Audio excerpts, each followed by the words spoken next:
Just a couple of guys, a couple of microphones, and a heck of a lot of know. It's Football on the Know with Jim and Joe.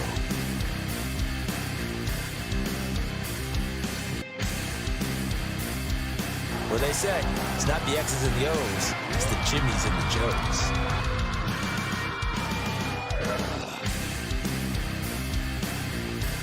All right, what's going on, everybody? Welcome to another episode of Football on the Know. I am Jim McPhee, alongside of me is Mr. Joe DeCapita. What's going on, Autos? Welcome back for another edition of Football on the Know Show. We are locked and loaded, ready to go. However, you know, this is the last time you're going to see this studio. That's right. We We're are packing on it to up, buddy. bigger and better things, on the way to move over to a new studio and change it up a little bit.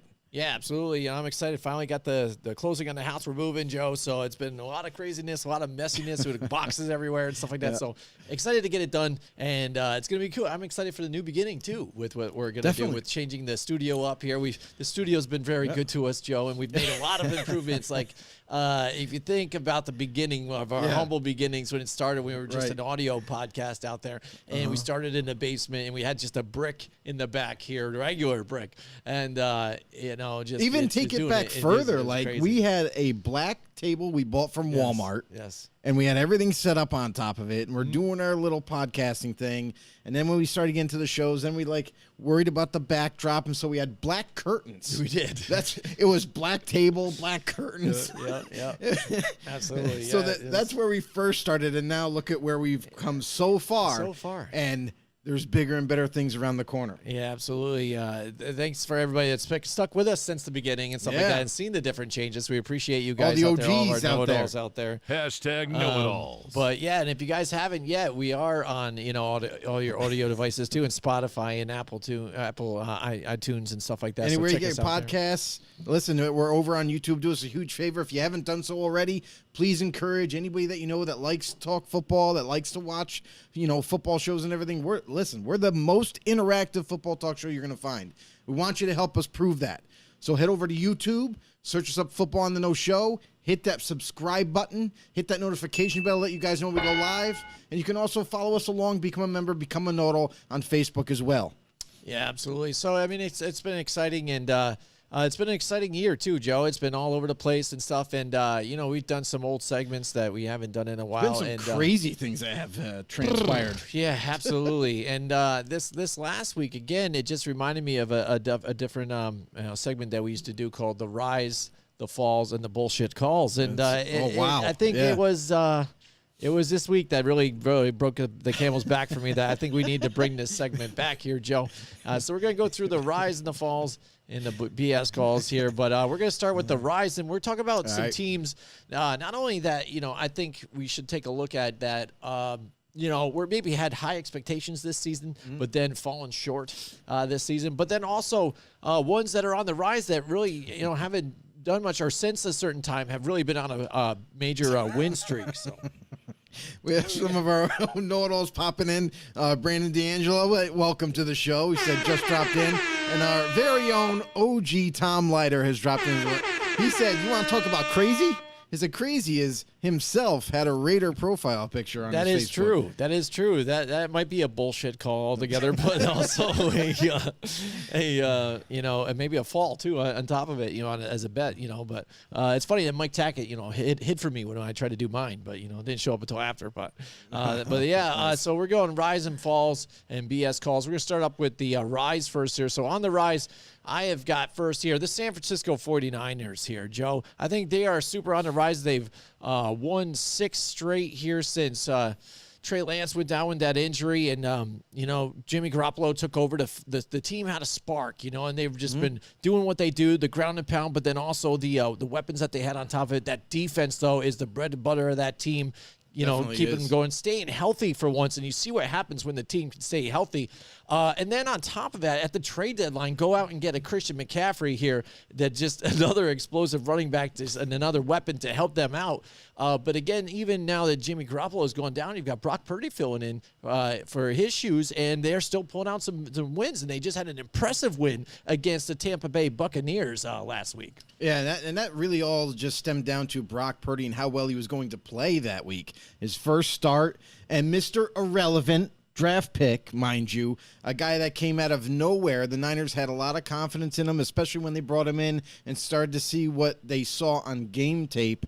He considered Mr. Irrelevant, not so irrelevant anymore. Very relevant is Brock Purdy, and a guy that's been kind of overlooked a lot. And the Niners took a chance on him. Listen, we've seen this story before where the Patriots took a chance on Tom Brady. And it is a chance. You never know how these guys are going to turn out. And Brock Purdy still has to write the rest of his book on how to play quarterback. But the key thing to note is that when Brock Purdy came in, a lot of people were excited about him because they saw in limited fashion the week prior of what he was capable of doing. Can he continue that success? Can he do it for a whole game? You know, can he not make the big mistakes that a lot of young quarterbacks make?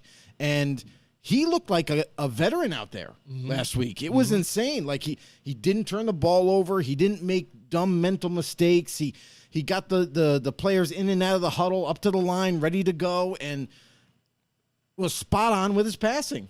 You know, hey, listen, there were a couple passes where like he could have, you know, thrown it out there a little bit more, a couple yards down the field to make it a perfect pass, but got it there. And that's all you can really ask for a guy like this. So Brock Purdy playing amazing in you know, limited snaps. Yeah. But you got to like what you see with Brock. And maybe, just maybe, if he can continue his success, continue to develop as a NFL quarterback, the Niners might have a steal in their hands. Right. And now it becomes a quarterback controversy. Because now everybody, listen, we all know that Trey Lance is supposed to be the guy. But when you don't have the complete confidence in the coaching staff, you don't have the complete confidence in some of the players, let's face it, the players aren't going to say it, but I know that there's some players on that team that weren't all in on Trey Lance. You know, you could see some of the spotty play in Trey Lance's game, and that's where, you know, they weren't putting up as many points as they probably should have with him as a healthy quarterback. Now, when Trey Lance comes back next year, in the next offseason, you got Brock Purdy, you got Trey Lance. Who knows if Jimmy G's going to stay? Probably not. He's probably going to look to go try to start somewhere else. But that's on the table, I guess, still. I mean, they still got to have that conversation. But if you have Brock Purdy trending the way he's trending right now into the offseason, there's no reason to bring Jimmy G back. Now you're like, okay, well, we're confident in Brock. We're confident what we have with him. And Trey Lance, we're still trying to figure things out. So now it's made a best man win for next season. Really nice. Yeah, and that's the thing. It's like you started off with Trey Lance, and you looked like they looked at it and said, "Hey, we got to start this guy because we picked him early. We got to see what we got." Third overall pick. So they weren't really. They were looking at it, they wanted to make a push, obviously, because that's what they wanted to do still, and they had a great defense on top of it. But they were trying to start fresh and see what they had here at Jimmy G if an emergency happens. Right. And now what it's turned into, again, they are a top contender for this NFC the way it looks like right now. Tom Leiter says McCaffrey will get 150 yards against the turnstile Seattle calls front seven here. Wow, yeah, he's not so confident in his team, the Seattle Seahawks here, and that's been a team. You know, I was questionable thinking about for a couple of these, but they've been a nice story this year so far with what they've done here. But maybe now coming back down to earth a little bit and what they what meeting expectations. I mean, just like any given season, listen, any given Sunday, every single week, teams do change week to week. It happens. Whether they face an opponent that they maybe have overlooked and they end up losing, or they're playing amazing for a stretch, and then there's always that adversity teams have to go through every single season. You don't know when it's going to happen. You don't know if it's going to happen late. It could even happen in the playoffs, but it's going to happen. And Seattle right now is going through a little bit of a rough spot right now. You know, they're not back to their winning ways just yet. They're not. Yes, Tom, he just commented exceeding expectations already. Absolutely, because this is a team that nobody gave a shot. Right. Honestly, if I told you at the beginning of the season, hey, guess what? Geno Smith is going to be the starter for the Seahawks. What do you think the record's going to be? Nobody would have gave him a winning record. Let's be honest. Yeah. I definitely wouldn't have. But with Geno Smith's surprising play, with him to not only know the offense and to run the offense extremely well, knowing when to run, when not to run, when to throw the ball, like everything seemed to come together very quick for Seattle this season, and almost too quick, because we know that they're not ready to take that hurdle, that next hurdle to maybe even be a contender in the playoffs. But what they've been able to accomplish so quickly has catapulted this team to be in the NFC and maybe make a run into the playoffs. Right. They're going through a rough spot they're right in the now, playoffs at this but point. they got to get healthier. I know that they're getting Kenneth Walker III back this week, which is going to be a boost That's a big to them. part of their offense, yeah. But going forward, like, they just got to kind of get back, get the ship back up and tight here, get it rolling a little bit, and get back on track. Tom Leiter also said drafted 2 starting tackles, 2 starting corners, and a stud running back. There you go. Draft a D-line, and we're all set. Yeah, and that's what the thing is. You talk about expectations for the year, and I saw them maybe rebuilding again, being at the bottom of this division. I ain't gonna lie, probably a lot of other people thought the same thing. Oh, absolutely. So the fact that they're 7-6 right now, and the way the NFC is in the playoff contention. It's anything right now. Then anything can happen, especially when they play at home the way they are with the fans. So right, and going back to the on the rise with the Niners, I wouldn't say, like, for me, I wouldn't say they're an on the rise team until when Trey Lance went down. Right, exactly. Because Trey Lance, I didn't have that much confidence in him to carry this offense and to be able to do what Kyle Shanahan really wants him to do. But I had a lot of confidence. If Jimmy G was the starter week 1, this team would be in a lot better shape too. Yeah. Like, not to say that they're not, but I feel like they would have won more games and had a bigger lead at this point. But for the Niners, defensively, that's not a surprise. They're a top 5 defense all day long. Like, you look at that team and where's the weaknesses? There's not very many. So if any, and that right there, that defense has managed to help them stay in games when they were struggling on offense. And now that they have an offense to pair up with it, it makes them extremely dangerous going forward. Yeah, and Tom Leiter says Niners traded the future for McCaffrey, and it shows you they're trying to just go all in. Come true. We've seen it happen before with the Rams. They did the same thing. They went all in. They got Von Miller. You know what I mean? They added a couple more pieces via trade mid-season because they were like, you know what? I think we can push and not only make it to the Super Bowl, but also we can win the Super Bowl. So they went all in just like that. And then the Niners, they saw an opportunity mid-season where they're like, hey, we got a really good team. We have a stellar defense. We have an offense that can produce now. What do we need? Hey, is there an opportunity to get one of the best running backs in the NFL? Yeah, sure. Let's go get him. And by adding him to this offense, who are you going to defend? I know this week Deebo Samuel is out, like tomorrow night's game. The Niners play against the Seattle Seahawks. Deebo's out on a short week. But that's okay because look at what other weapons do they got? Brandon Ayuk, George Kittle, Christian McCaffrey, who kind of does everything, receiving and running. You know what I mean? So it's like you think of all these other players that they have, and it's like when one goes down, it's not like, oh, well, half our offense is gone. No, they're still okay. So the Niners, definitely one of those teams that you got to be a little bit nervous about playing week to week. But let's see what Seattle can do tomorrow.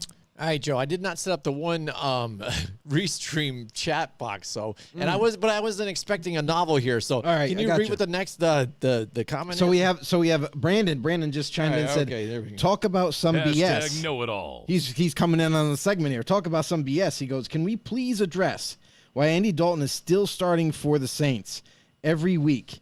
Am I missing something here? Spending all this money on him after him playing fairly well the first few games before his injury. Does my head coach eat a bowl of oops and oot-ohs before every game? Is there something he sees in Dalton that the rest of us don't see? And I'm sorry. If Taysom Hill doesn't get more playing time, I think he needs to go play for a team who's going to let him shine and play how he plays because clearly our head coach doesn't. Taysom, in my opinion, is a top 15 player in the league, and it's not being shown. It also says you don't have to read it, all just venting, LOL. Well, we read it anyway. We did. And I'll have to You say did. there's a Congratulations. lot of questions in there, and there's not a whole lot of answers, to be honest with you. Dennis Allen, their new coach, coming into this year, we also had we were a little skeptical about Dennis Allen taking over the head coaching role and how Now you this see why, you offense think, right? and how this offense was going to change, because we knew it was going to change. Mm-hmm. There's no Sean Payton anymore. He was the creative mind behind the Saints offense.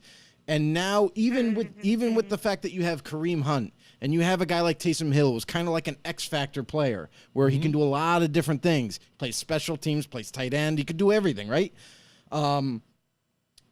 Coming with this transformation over to this different offense, we knew it was probably not going to be that creative as it once was. We knew that they might not even be able to utilize a guy like Taysom Hill at his full capacity like Right. Sean Payton did. So we kind of expected them to take a step back, maybe even 2 or 4 or 5 steps back in the offense, because it wasn't going to be the same as Peyton runs. So creativity, yes, it has to be there, especially with players like Taysom Hill, especially with players like Kareem Hunt.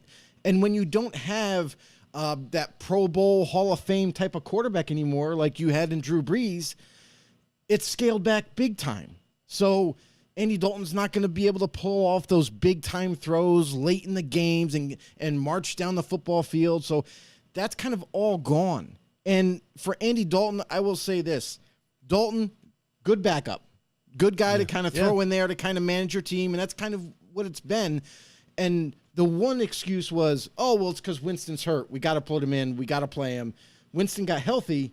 Yeah. We're still not Still putting not- Winston still back putting him in. in We're there. still got Dalton out there. So something tells Yeah. me that with the coaching staff, with Dennis Allen, with the offensive coordinator, there's got to be some kind of trust there where they don't trust Winston enough to run their offense, or they just flat out don't like Winston over Dalton, which is a little telling. And not everybody's going to see the same way, right? Not everybody's going to have the same belief or same philosophies.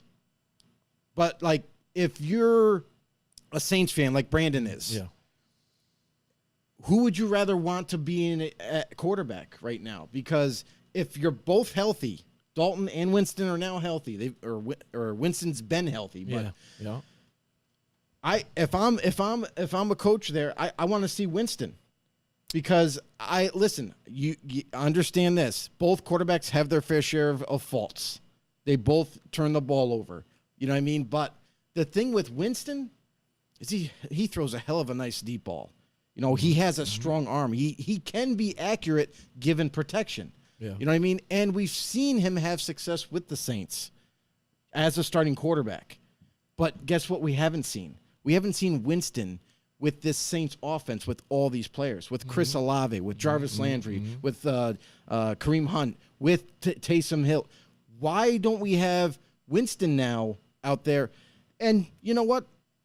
Yeah, the Saints have gone through, the ringer, through this season, so, but why not have, as soon as Winston was healthy, put him back in, see if the offense, there's an uptick on the offense, see if there's some playmaking ability that can be created with him now having these other weapons. Dalton was there for insurance. We knew that from day one. Yeah. Tom Leiter says Dalton is middle of the line. You have a QB worse than him. You need a new one. If your QB is better than you are okay. All right, mediocre. So yeah, he's saying he's the fill-in guy.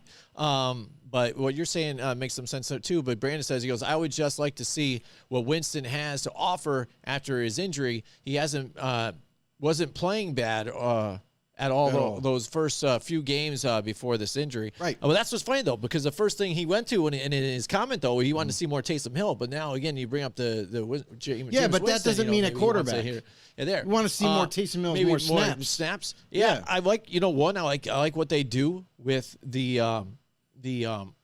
offense and putting him at tight end and stuff like that. But I'm like with Brandon, I would like to see him more, him out in different types of plays and even more throwing plays, because you and I have talked about it plenty of different times. It's like when he's out there, the percentage between run and pass is astronomical. It's mostly run, like Yes. 98% of the time he's going to Right. just run the ball. So Yeah. you would think the fact that you kind of know that already as a defense, and you still can't stop him at sometimes. It's pretty troubling because they don't usually do it. But he is capable of doing it sometimes. And you know what? It is a little bit of a mix, and it does move the chains from time to time. sure. So it's good to move it around and mix it around and keep it involved in the offense, especially if you don't have the guy in the room right now. You know, if you don't think you have that quarterback going forward, why not mess around with it? Unless you really just feel Andy Dalton's the gap guy, and we're going to just take whatever we end up getting for wins, and whatever our record is, we're going to draft a new guy. But Yeah, the fact right. that you did have Jameis Winston there, and that he is healthy, we already know what Andy Dalton is. He's a true veteran. Jameis Winston, what is the still the measurement out on there? Dennis Allen was in their coaching staff still when Sean Payton was there, Right. But now he's making his own evaluation. Has he already wrote him off, or the fact that you're not starting him to see what he has for a full season? I think is intriguing here. I think it's pretty bad. It just goes to show you this is why a lot of fans. I don't know about we don't know what the players are thinking, but I know a lot of fans are kind of upset at Dennis Allen right now. They're like, hey, we should be better than what we're showing. We should be better than what we have as a record right now. With the talent that they have on the But roster. they've been injured, though, too, for a while, despite- especially their I- weapons. I know that, but everybody goes through injuries. No, I hear But you. I know that this for a is fact. this is why we're kind of hinting at the offensive play calling. This is why we're hinting at some of the coaching decisions that are being made week to week. This is the problem, and everybody goes through injuries. And so far, Chris Olave's kind of been a truly amazing rookie for them already. So he's been able to show some breakout ability that he's had in college, now transforming it over to the NFL. Something that the Saints fans can get behind, something that they can kind of be like, okay, cool, we got a weapon that's legit. Now let's build around that. They have other players to distribute the football. Why aren't they? Why aren't they becoming creative with these guys, just like you mentioned with Taysom Hill? I don't think Taysom Hill will ever be a starting quarterback. Yeah. However, what he is a guy that is extremely difficult to defend, no matter in what capacity. Whether he's running the football, whether he's throwing the football, whether it's a mixture of a lot of things where he's playing tight end, slot receiver, whatever it is. We see him even playing special teams and making the tackle right away. Like, the guy is truly an amazing athlete, and why not utilize all his talents instead of to kind of limit him? So for the Saints and the coaching staff going forward, utilize Taysom Hill in those type of option plays where he could either run with the ball, or maybe he can, as soon as he sees someone's open, just pop it over the top and get the job done. Brandon says game changer, needs to be on the field, more snaps, even playing a different any position when Winston's out there at QB. He said we've had injuries too all season with Landry and Thomas, and that's what I was bringing up to the fact about that. And we have Mike Tackett in the house with us tonight. There he is. What's going on, Mike? Says he's on YouTube. Welcome He can't back. wait to see the new studio. Yeah, me neither, dude, because I don't even know what the hell we're doing right now. We're moving to a new house, trying to figure out the logistics and what we're going to do with decorating and whatever and stuff. We're talking about adding a third person to our show, and a studio guy that's going to be with there giving opinions to with us and helping with graphics. So there's going to be some change up, coming up here in the next couple weeks, and then this going into this next 2023 season. So 23 years. So, I mean, a new year, new different things. And we also have some stuff down in the lowdown that you guys will be opening up for you guys later on next year too, as well. Some exciting news about the show too. Open for some big news. Big coming news. Yep. All right, here we go. Tom Lander says, can't go a week without saying what a great trade Pete Carroll and John Schneider made for Russell Wilson, number 2 pick right now. Drafting quarterback for a defensive player that can disrupt. Yeah. Any Bronco fans it's in here? looking nice, right? Mike Tackett, he said he went 8-5 last week. He's at a 111, 93-2 on the year. Smells like third place. Maybe you did better than we did last week, by one game. So hey, you gained up a game there, buddy. So keep it going.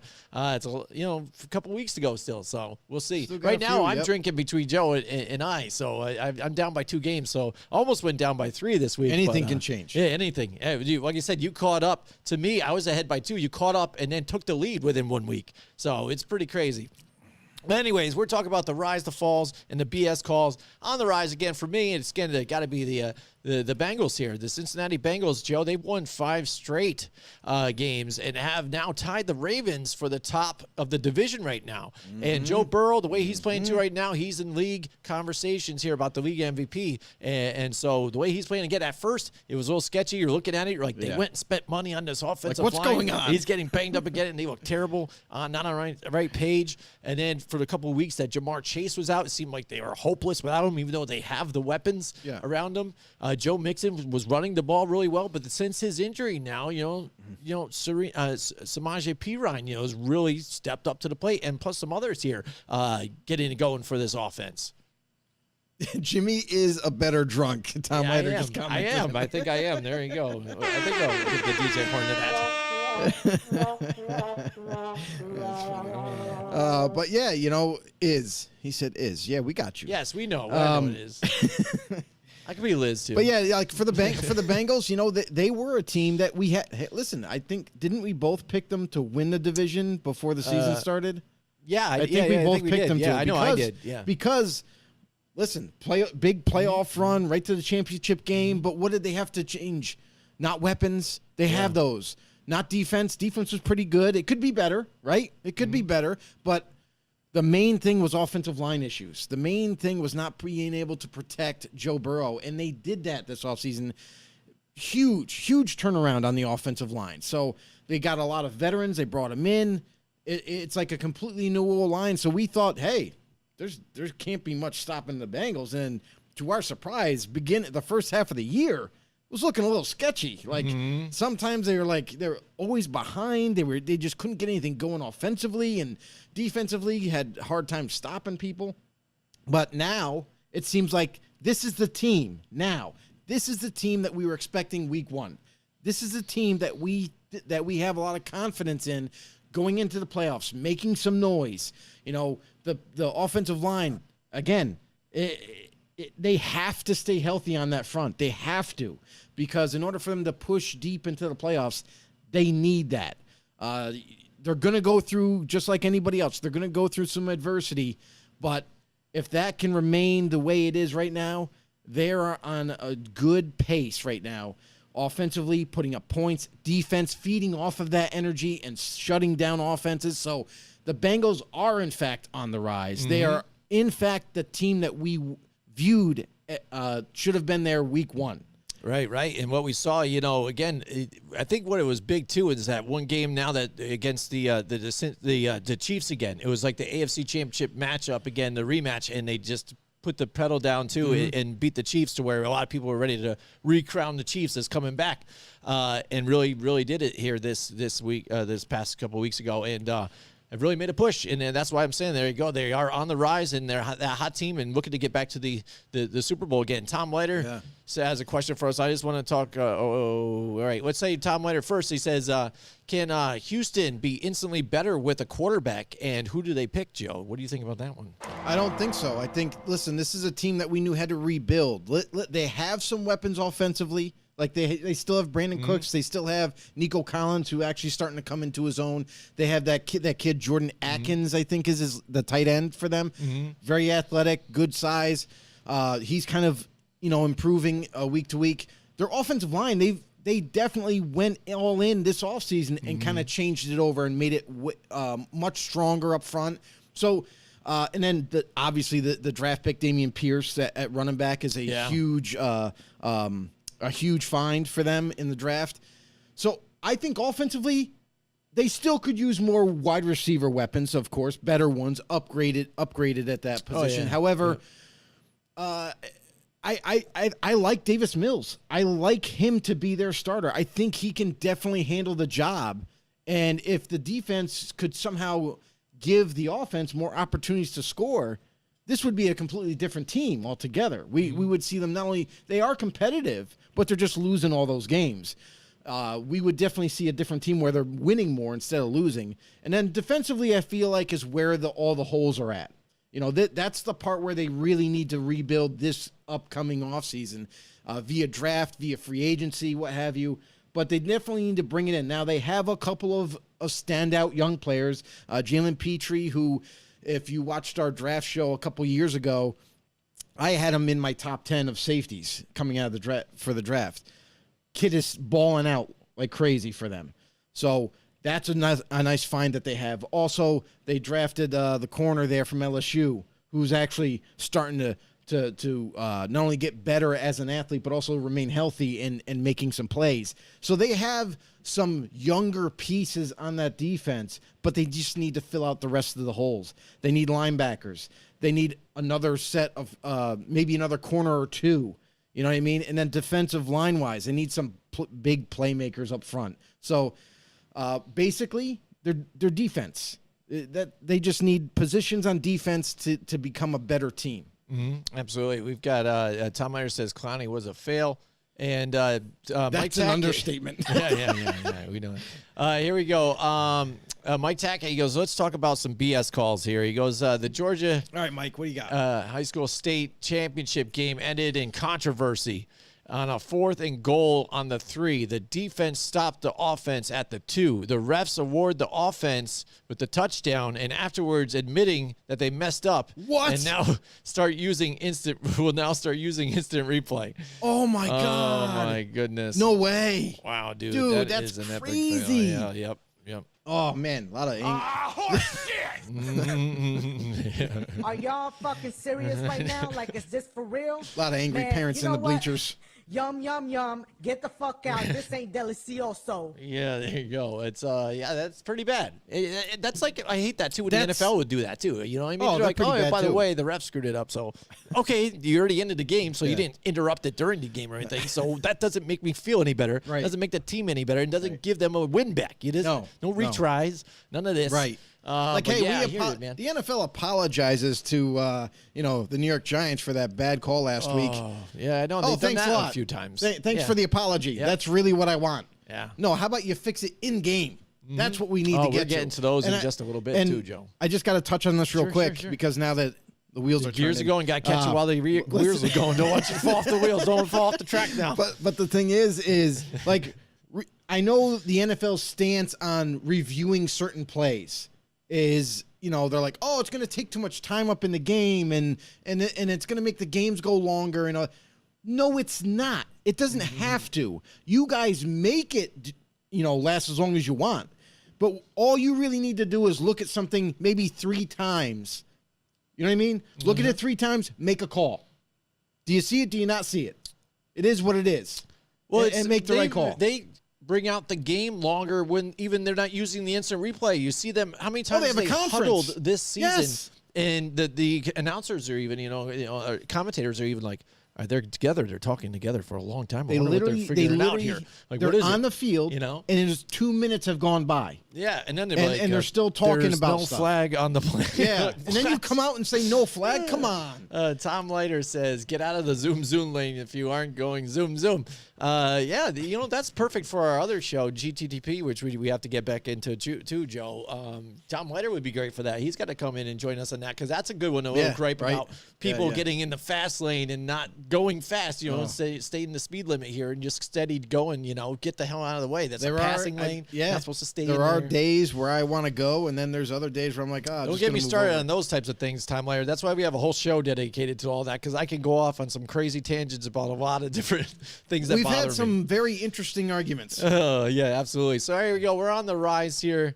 Yos, I'll be here all week. There you go. Absolutely. So on the rise here, I'm talking about the Detroit Lions now too. They've only they've won 5 of their last 6, Joe, and they're putting up points. This is a team that we talked about early on that was leading, in the league, in offense and stuff like that. And they're starting to scratch and claw their way back there. And look what they're doing. You know what I mean?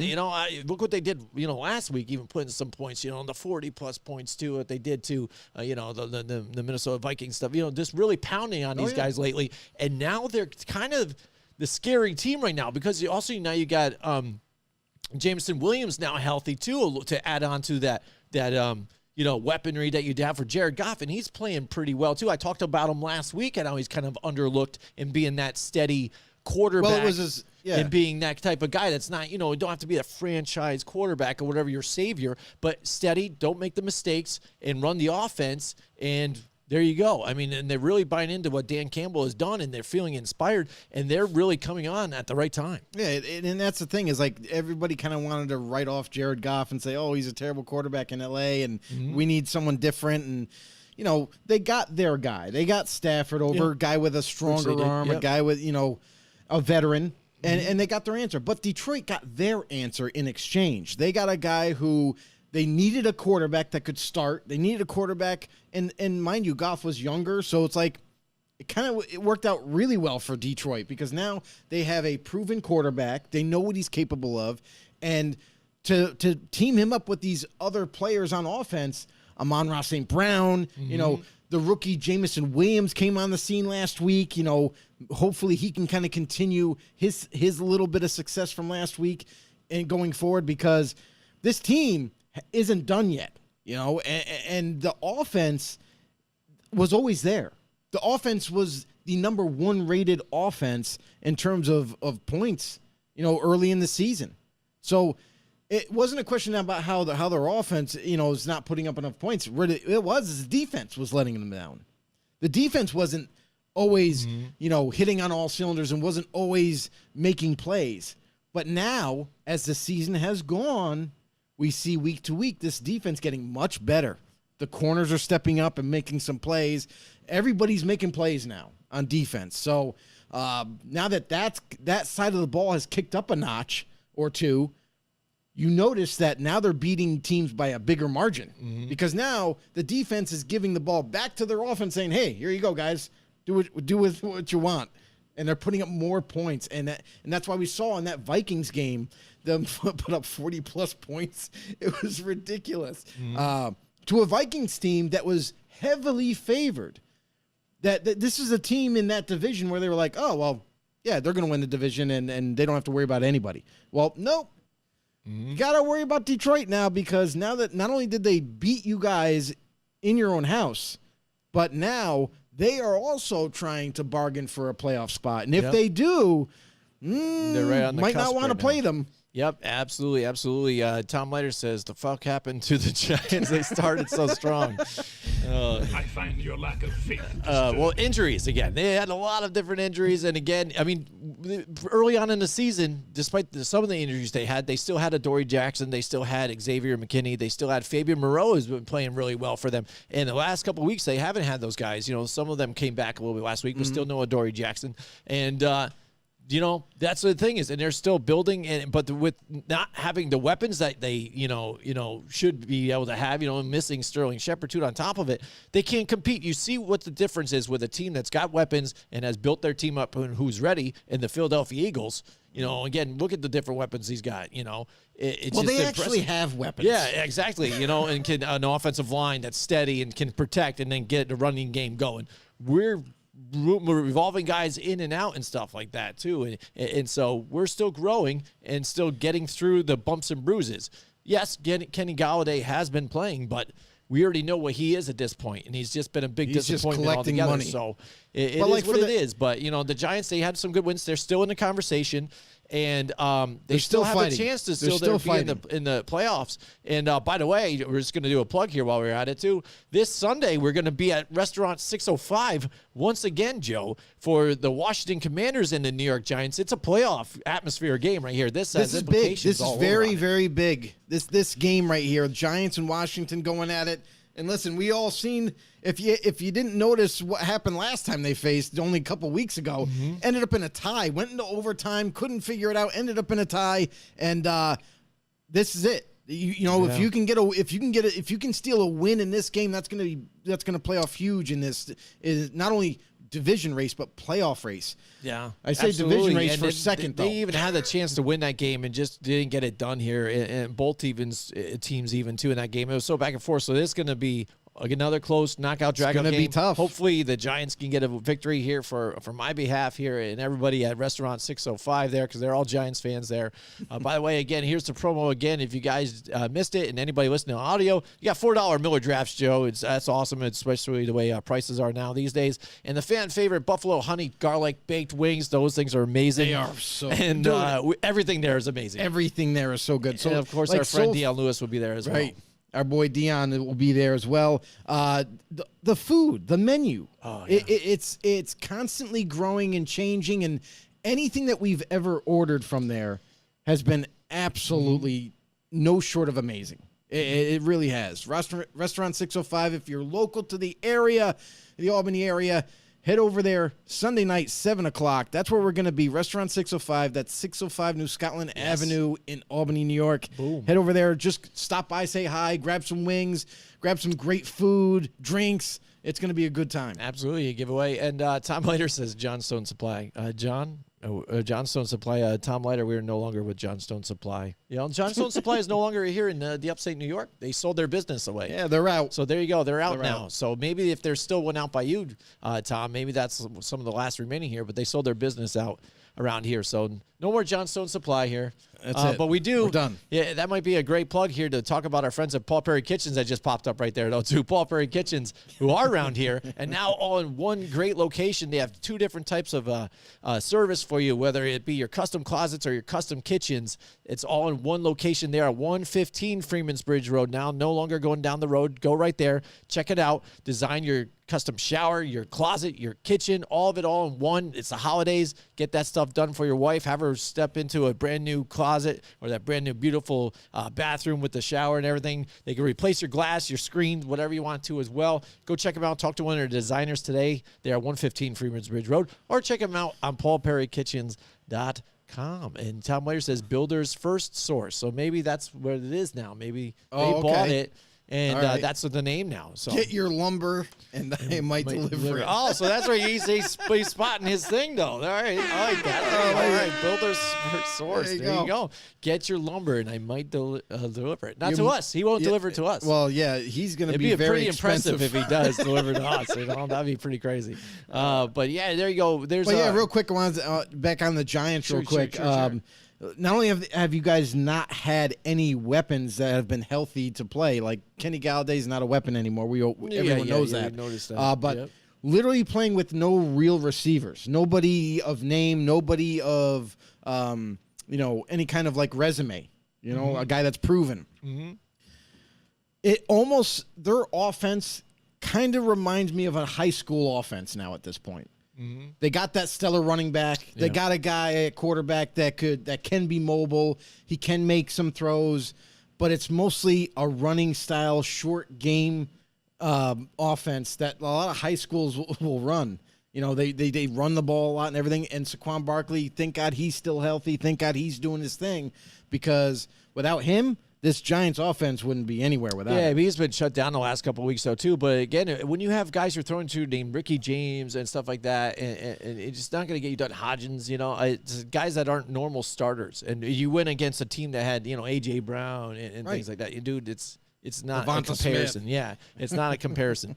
Here you go. Mike Tackett says, does Jordan Love start somewhere not named Green Bay next year? I think if Arizona, Houston, Carolina, Indy, and New Orleans as teams they could be looking for a quarterback, even if it's only for a year or two. That's an interesting question here because, too, you hear about the way Aaron Rodgers has been acting about this whole thing. Right. They gave him his deal and stuff like that, and he's not willing to sit even though he was injured with the thumb and everything else. Yeah. And it's like maybe I'll consider it, maybe sitting and letting Jordan play. It's like, dude, really? Dude? Consider and the fact that they went out and drafted this guy because they wanted to try and maybe have him be the future, at least see what they are. Yeah. And the fact that Aaron Rodgers has kind of held this team hostage, and they're like negotiating. Well, you say you don't negotiate with terrorists and stuff like that, but this is what this team has kind of bowed down to, what Aaron Rodgers has wanted, giving into all of his demands. He's that bank robber that's in there, says, I need a helicopter, I need a bag full of money, I need this, and and way to escape. And they're like, sure, what else? Is there anything else you want? You know what I mean? They're like, and they're not sending in the SWAT team at the same time. You know what I'm saying? He's got him hostage, doing this whole thing. This guy isn't getting his starting time, but the fact, will they trade him? What would they get? People won't even take a trade. They will just wait until you release the guy. A team that is really seriously interested will trade for him. You're not going to get anything crazy. You're not going to get a first rounder. You're not going to get you might not even get a second rounder because there's a lot of the unknown with Jordan Love still. He looked good that game when Rodgers came out, looked really good. But guess what? That's in Green Bay's system. That's not going to be in your system. It's a different offense that he would be going to. He has to relearn it, get acquainted with the players that he's going to be playing with. There's a lot of variables that go along with it. So there's no guaranteed success for Love if he goes somewhere else. But if he stays in Green Bay, if Rodgers doesn't want to be a part of Green Bay anymore, because we've heard those rumors too, where like he's contemplating on maybe backing out of this deal and retiring, or even maybe they can pull off a trade with that kind of crazy salary that he has. So that's a big hurdle, though. I don't know if we could ever get there with Green Bay if they would move on from Rodgers right now. But for Jordan Love, I don't think they would entertain. I honestly don't think Green Bay would entertain trading Jordan Love unless it was the kind of trade that kind of blew you away, where it's like you can't turn it down. If somebody was to offer you a first-round pick for him, you know what I mean? And you're still going to have Rodgers for the next 3 years or so. Like, maybe then they would do a trade. But I don't see a team offering that kind of compensation for him. So I still feel like he'll stay where he is. You know, Rodgers, that whole situation, are going to have to figure out. And then who knows? I mean, if in fact Rodgers does decide to retire at any point in time, and then obviously you'll have your guy right there in waiting. So, I don't think teams like Green Bay is one of the smartest organizations around. They make very good decisions. I don't think they would be so quick to just trade Love away and trade possibly their future. Yeah, Tom Leiter says Love to Seattle. Now, what they have now, I mean, is that what you do? Is that what you're looking for? Maybe a trade to see what you have there too? I mean, because you're not going to have, if you stay in contention here for the playoffs, you're probably going to be middle of the pack. And unless you go further down into playoffs, but looking at Seattle at the middle of the pack, in the 20s. do they go? Yeah, they're going to go and try and get a half. Quarterback at that point. You know what I mean? Or do they try and trade up? Are they looking into something like that?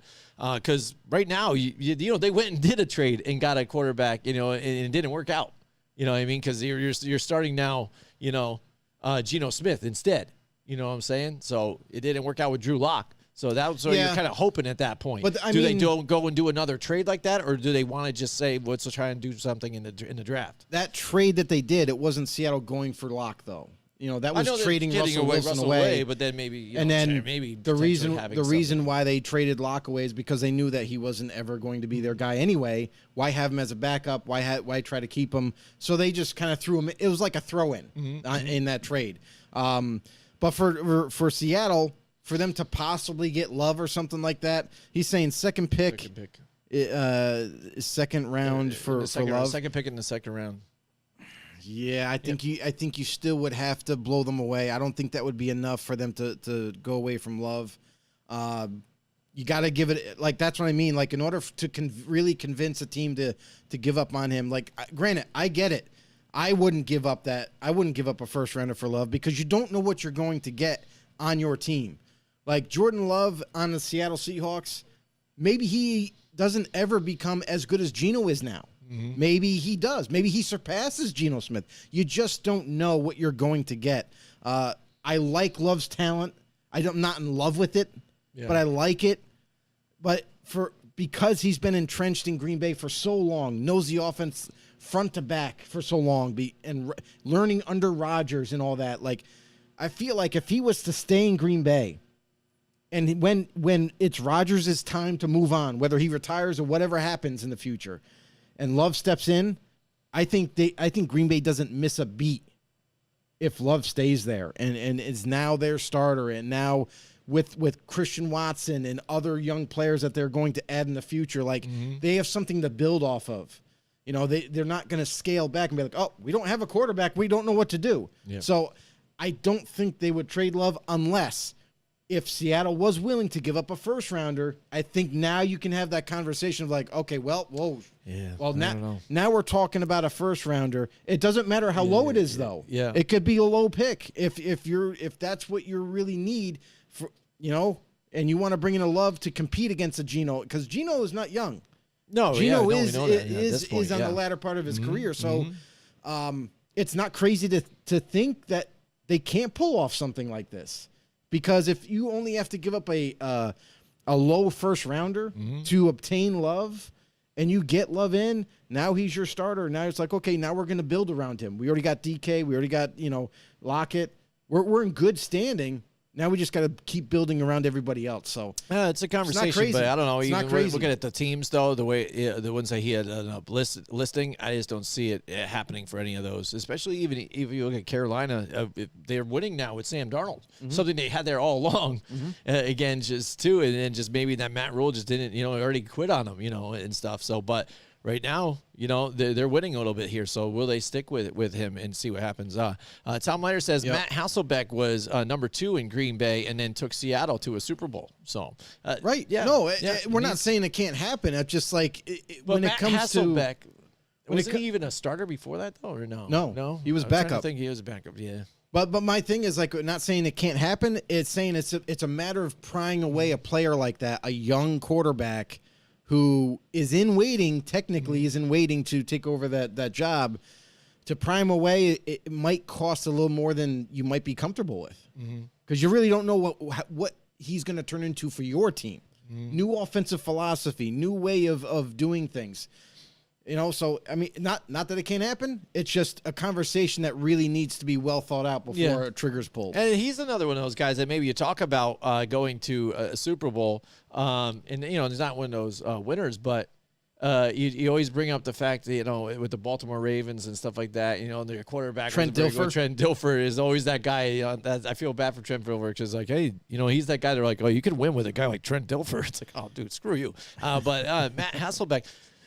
Sean Alexander was what really kind of got them there too. He was their rock that kind of get them going there in their running game, and what he was able to do for that offense has really got them there. But again, a sturdy quarterback trying to not make mistakes, run the offense well, and got him to a Super Bowl. And that's what I've talked about with like Jared Goff and some of these other guys out there. And that's part of it, right? But when you look at teams like that, like okay, yeah, you won with Matt Hasselbeck, but it wasn't because of Matt Hasselbeck is why you won. It's because of that stellar defense you had, because of the weapons you had. Like that's what made that team great. And Hasselbeck, great manager, quarterback manager, if you will, of the football field. Like didn't turn the ball over, didn't do any crazy things, stayed in his lane, made the pass when he needed to make the pass, and and that's how great teams become great. Absolutely. And Teamwork, it seems baby. like, the Jags, when they went there with Blake Bortles, he just wasn't the guy, and they had to try and set up other successes for them to take the victory, and he did not get it done for him.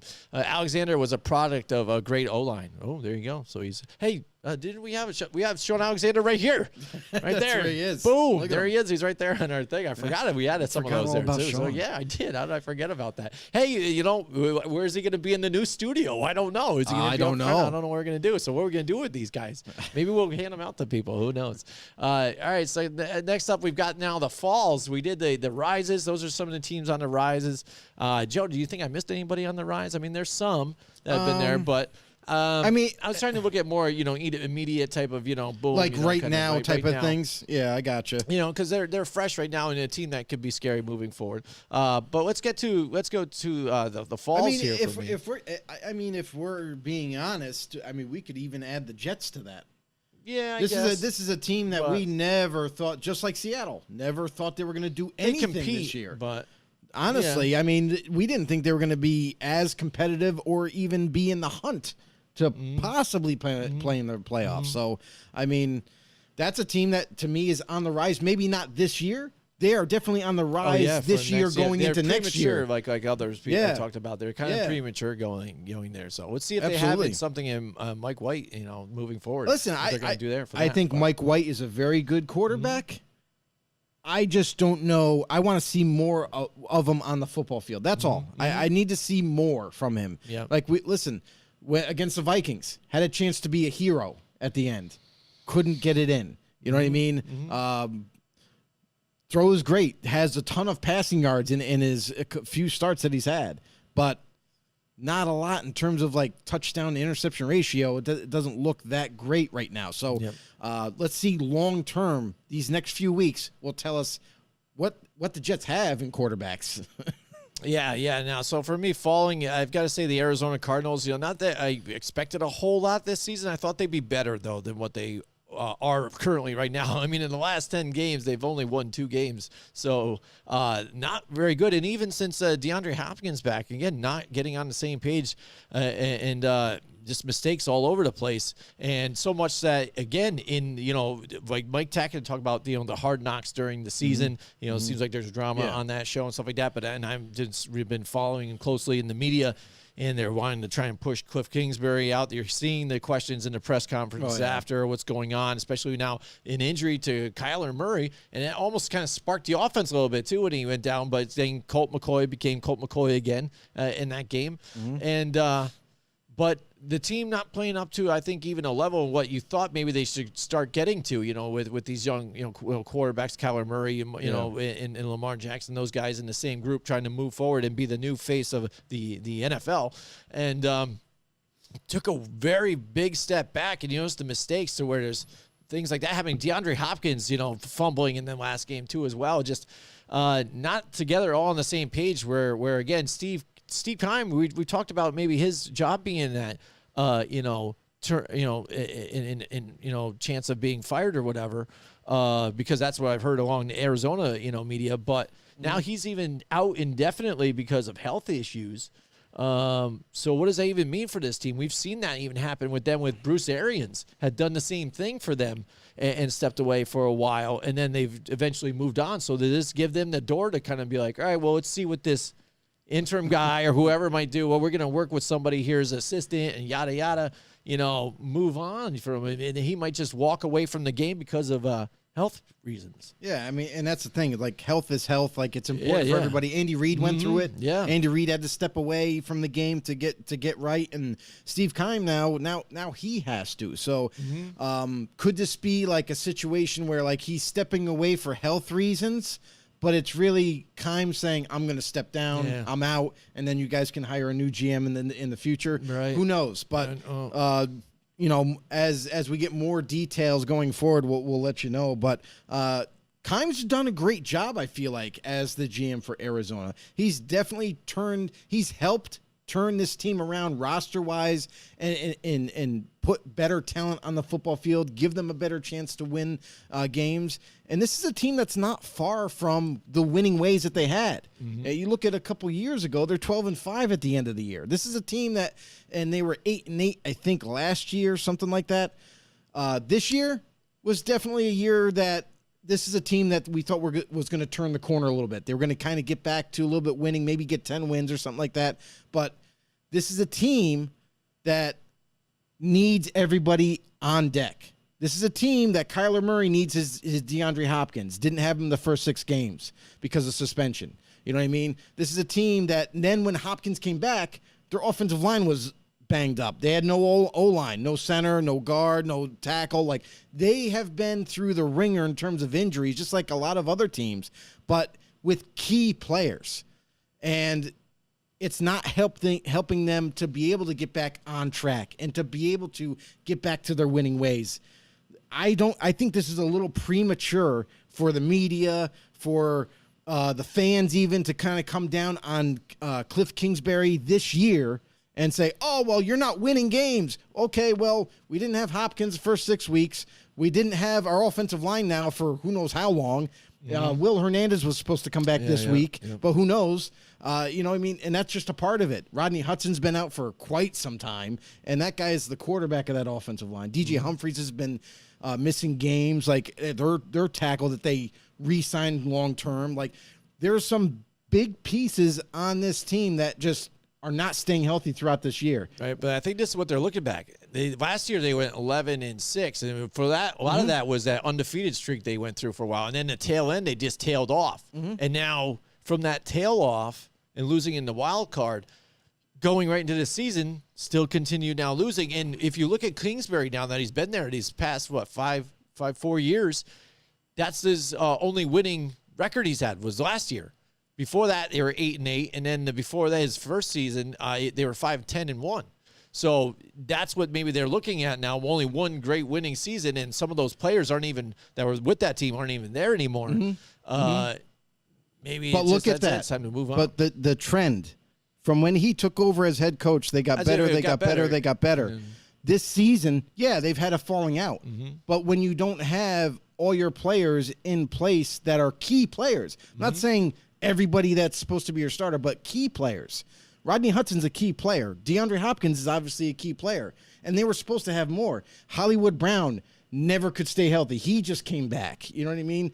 We saw even their one of their younger receivers that was starting to make a name for himself. You know, he's missed time. Now he's out for the year. Like, there's key players on this team that if they stayed healthy from week one majority of the time to now, I guarantee you this Arizona Cardinals team would have a winning record. Guaranteed. But the fact of the matter is when you lose key pieces, it is hard to overcome. Teams still try to overcome them, but this is something that Cliff Kingsbury has not been able to kind of overcome. He hasn't been able to overcome these key injuries.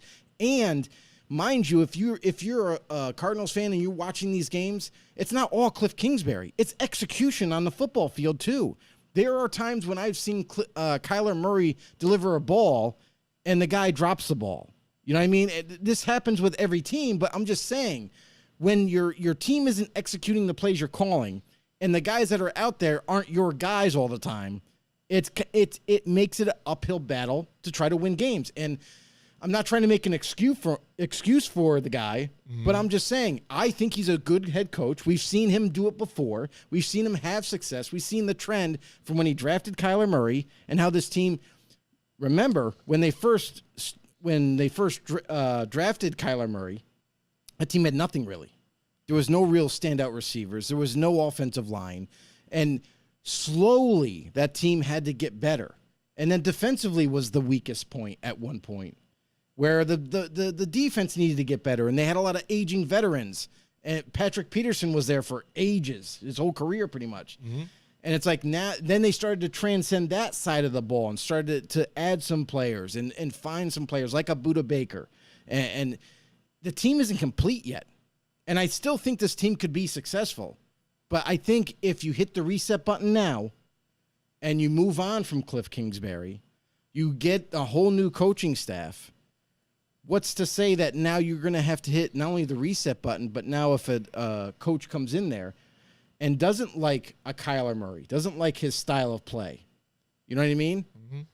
What are you going to do? You're going to get rid of him now? Now you got to add a different quarterback, and who knows? You could end up, setting back your team another 5 to 10 years in order to become relevant again. So be very careful on what you want. I think Cliff Kingsbury is a good coach. I think he should stay at least one more year to prove himself and prove with that team that he can be a winning coach. He can get it done. Well, one thing is now that Kyler Murray has that injury, he could be out all of next season. So he won't be out all next season. With that, because if he gets the surgery now at the end of the season, now he's going to be recuperating for all next season. So then what do you have? Then you're just on one more year with it. So.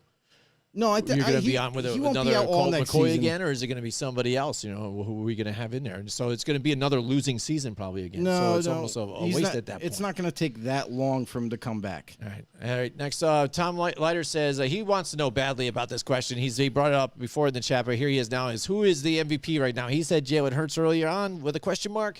Out of everybody right now with the talks of league MVP, Joe, what do you think? Who's the MVP of the league right now in your opinion? It's really a tough race, to be honest. I mean, this is the thing. This is why we need to see more weeks of all these players playing. I mean, this is why you wait till the end to kind of put your vote in.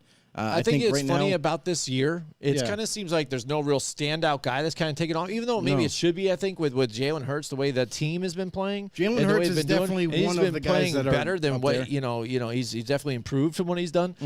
Patrick Mahomes is always special and stuff, but again, he does those bonehead things like he did last week. I think last week he thought they were kind of roll those guys, so he's played more of his backyard ball that he does, always confident in what he does with whatever throws he does.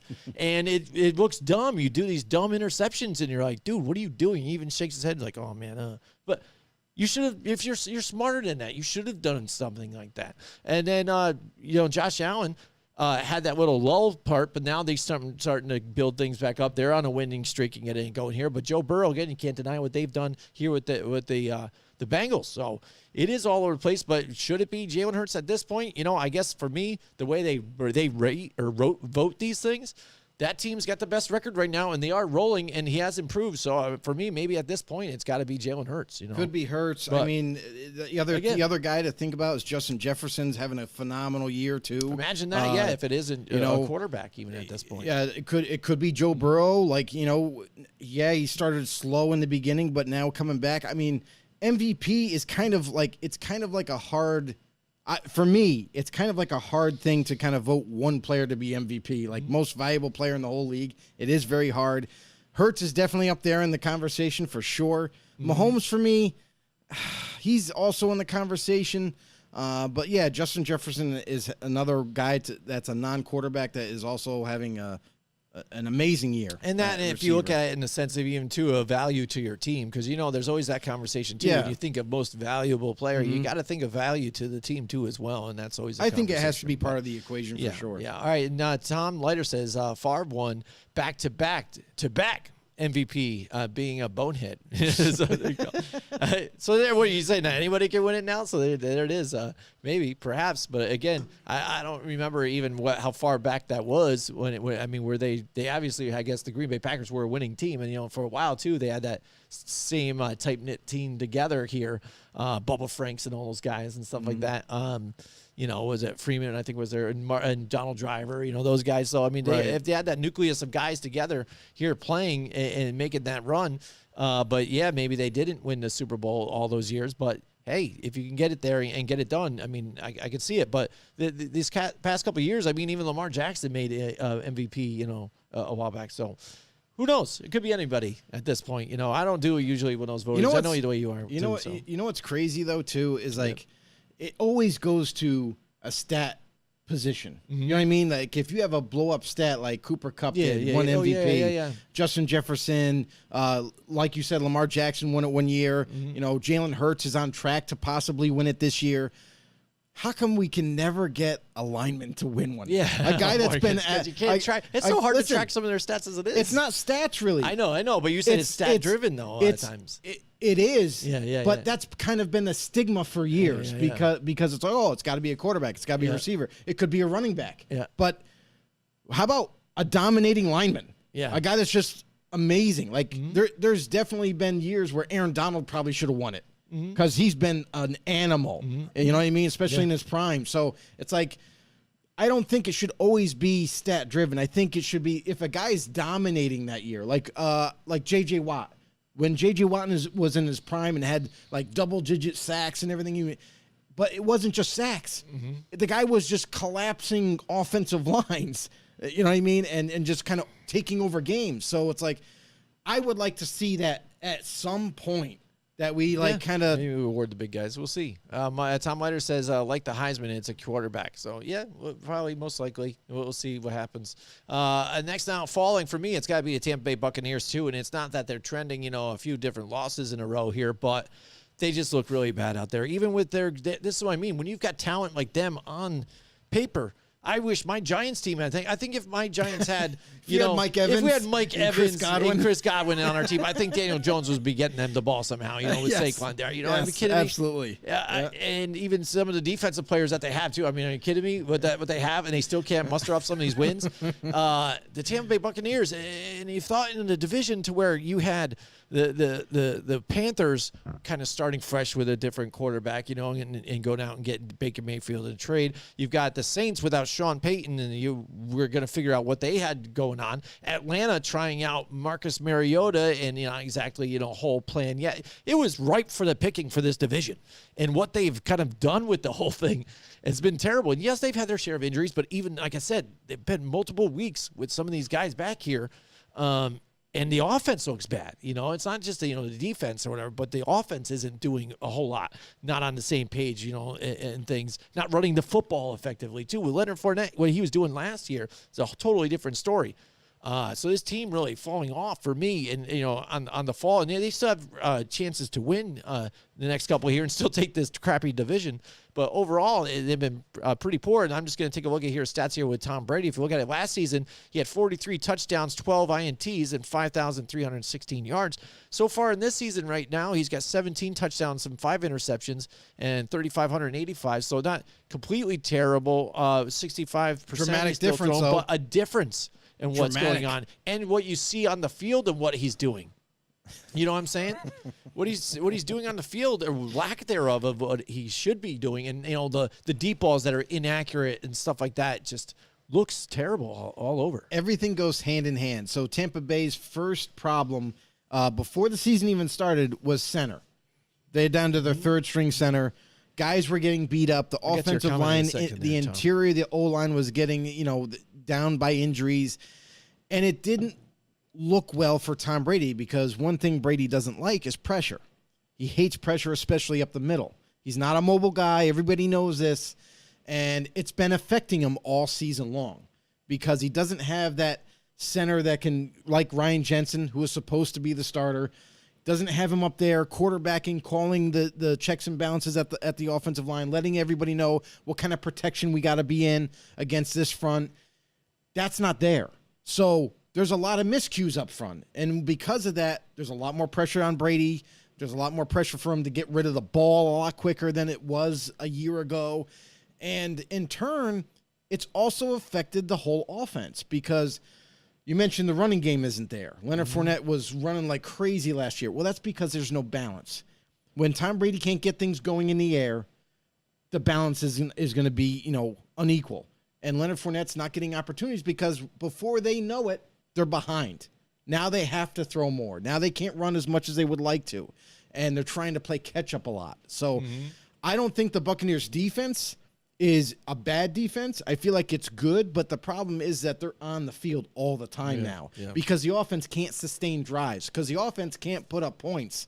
So there's nothing really to play for if you're a defender on Tampa Bay because it's like, hey, we're trying to do whatever we can, but man, we're gassed. We can't keep up with this, being on the field that much. So everything is going hand in hand with this, and that's kind of why Tampa Bay is spiraling downward, is because they're just not getting everything going at once. If the offense was able to sustain drives, at least, maybe not put points every single time, but sustain drives, gives their defense a chance to rest, then maybe we might see a different team. But because that's not happening, because Brady's always pressured, we've never seen Brady play this badly at quarterback before.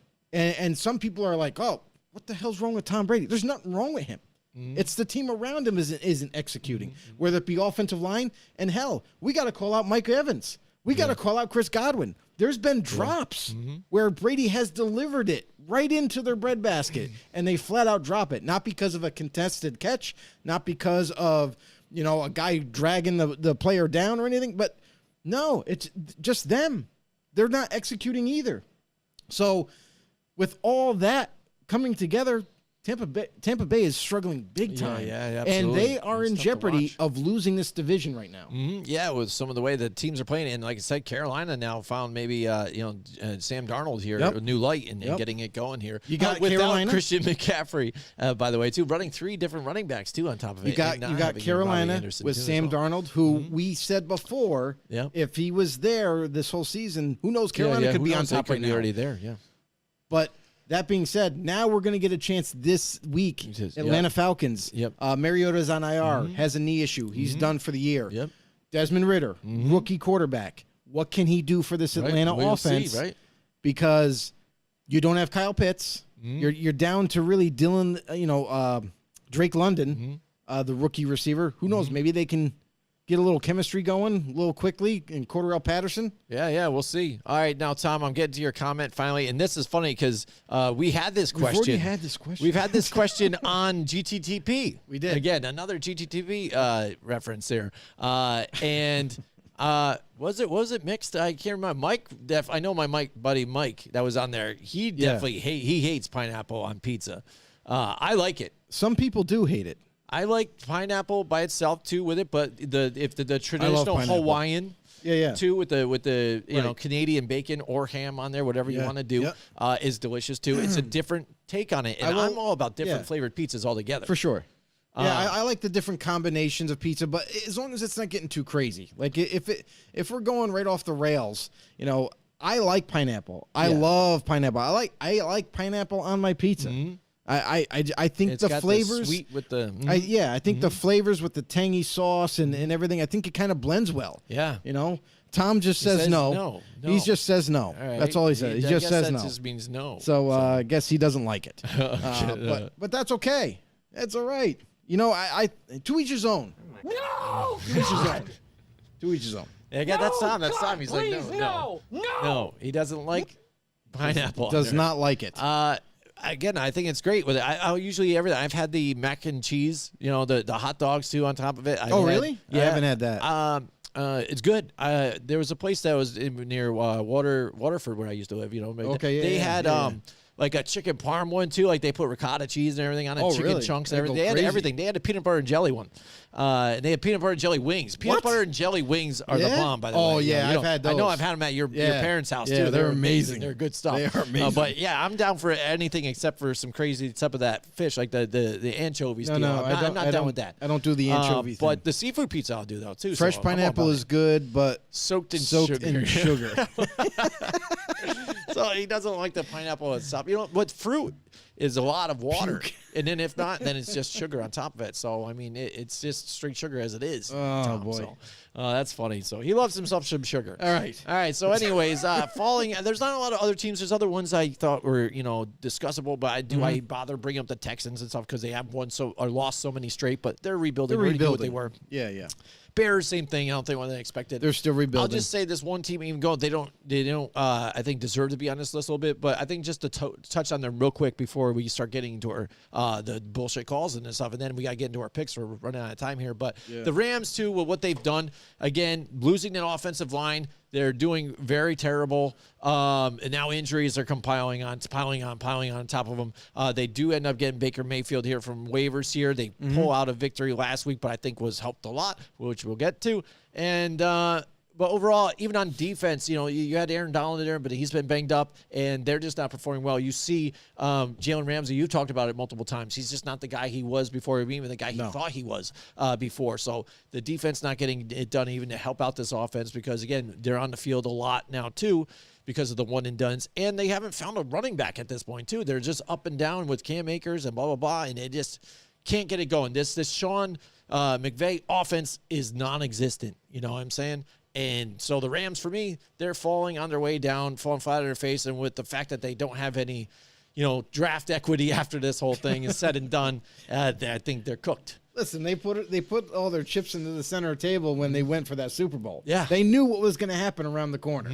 They knew that they were going to, at one point or another, start losing games and not be relevant anymore. And how quickly has that happened? Listen, Aaron Donald, for example, they had to convince him to come back this year. Yeah.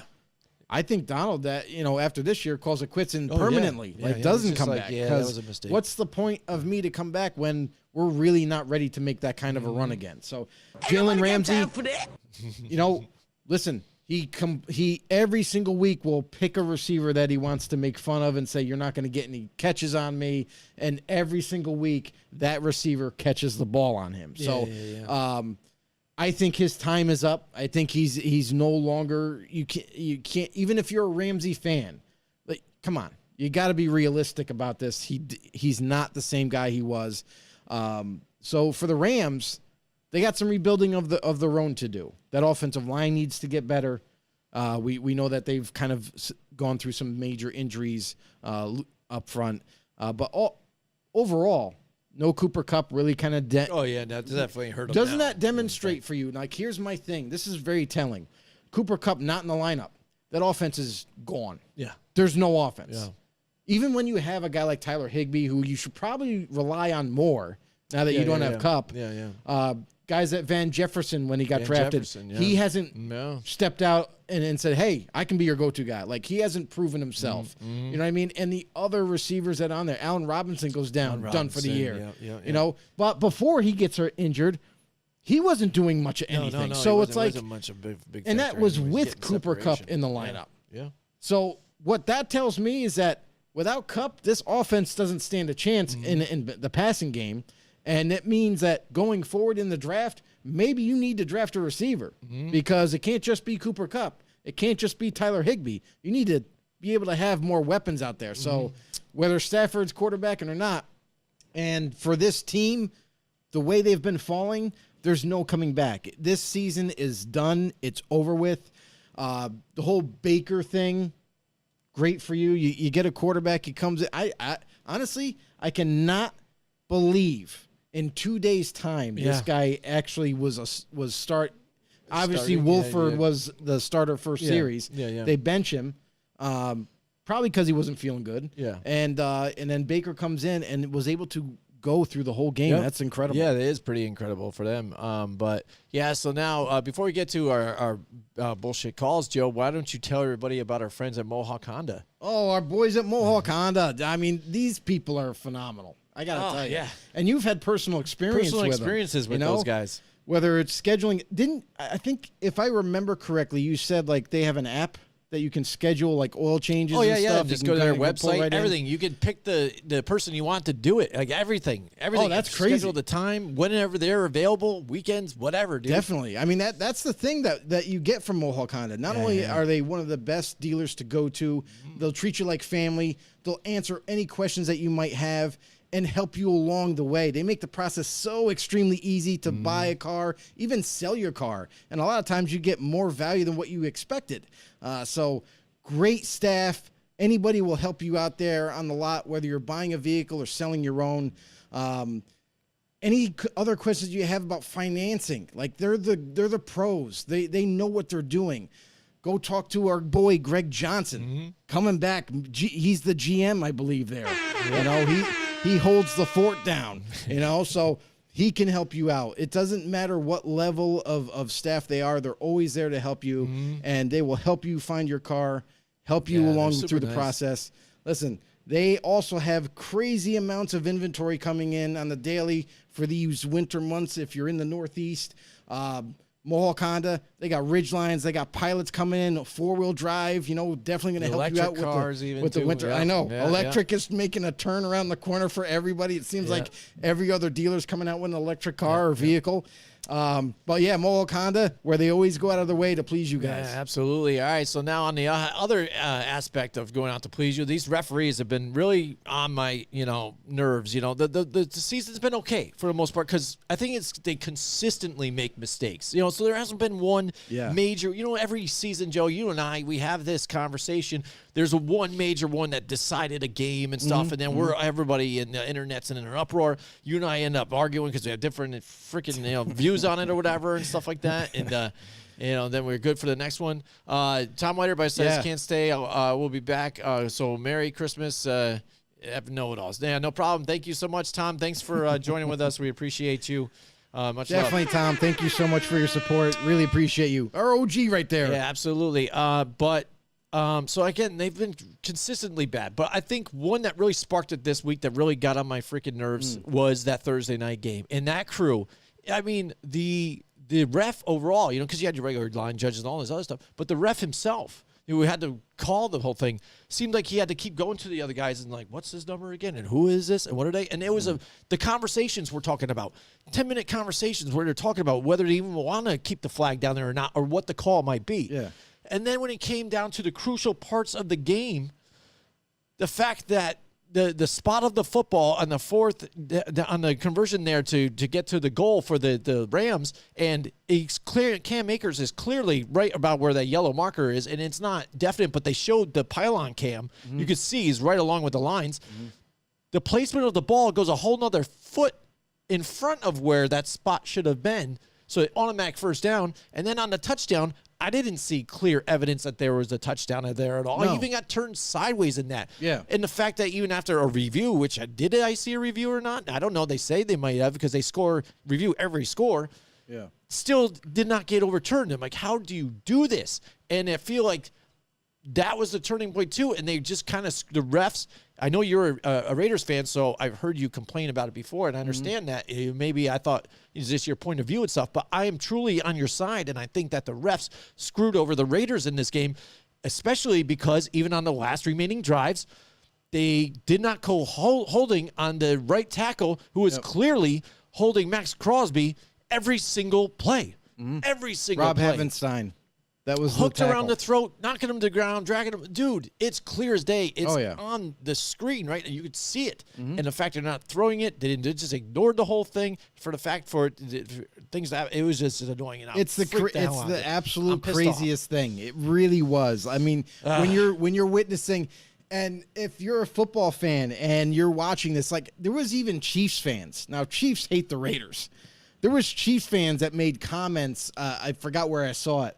It was like, Chiefs fan here. I don't like the Raiders at all. But you gotta admit this is BS, and he dude. goes, I think the NFL's rigged based on this game. Yeah. Because he's like, even the Chiefs fan was saying, holy crap, this guy's Max Crosby was literally being chokeholded. Yeah. You know what I mean? Like he was getting by the guy, but the guy had his arm right around his neck and was holding him back and dragged him right down to the ground multiple times.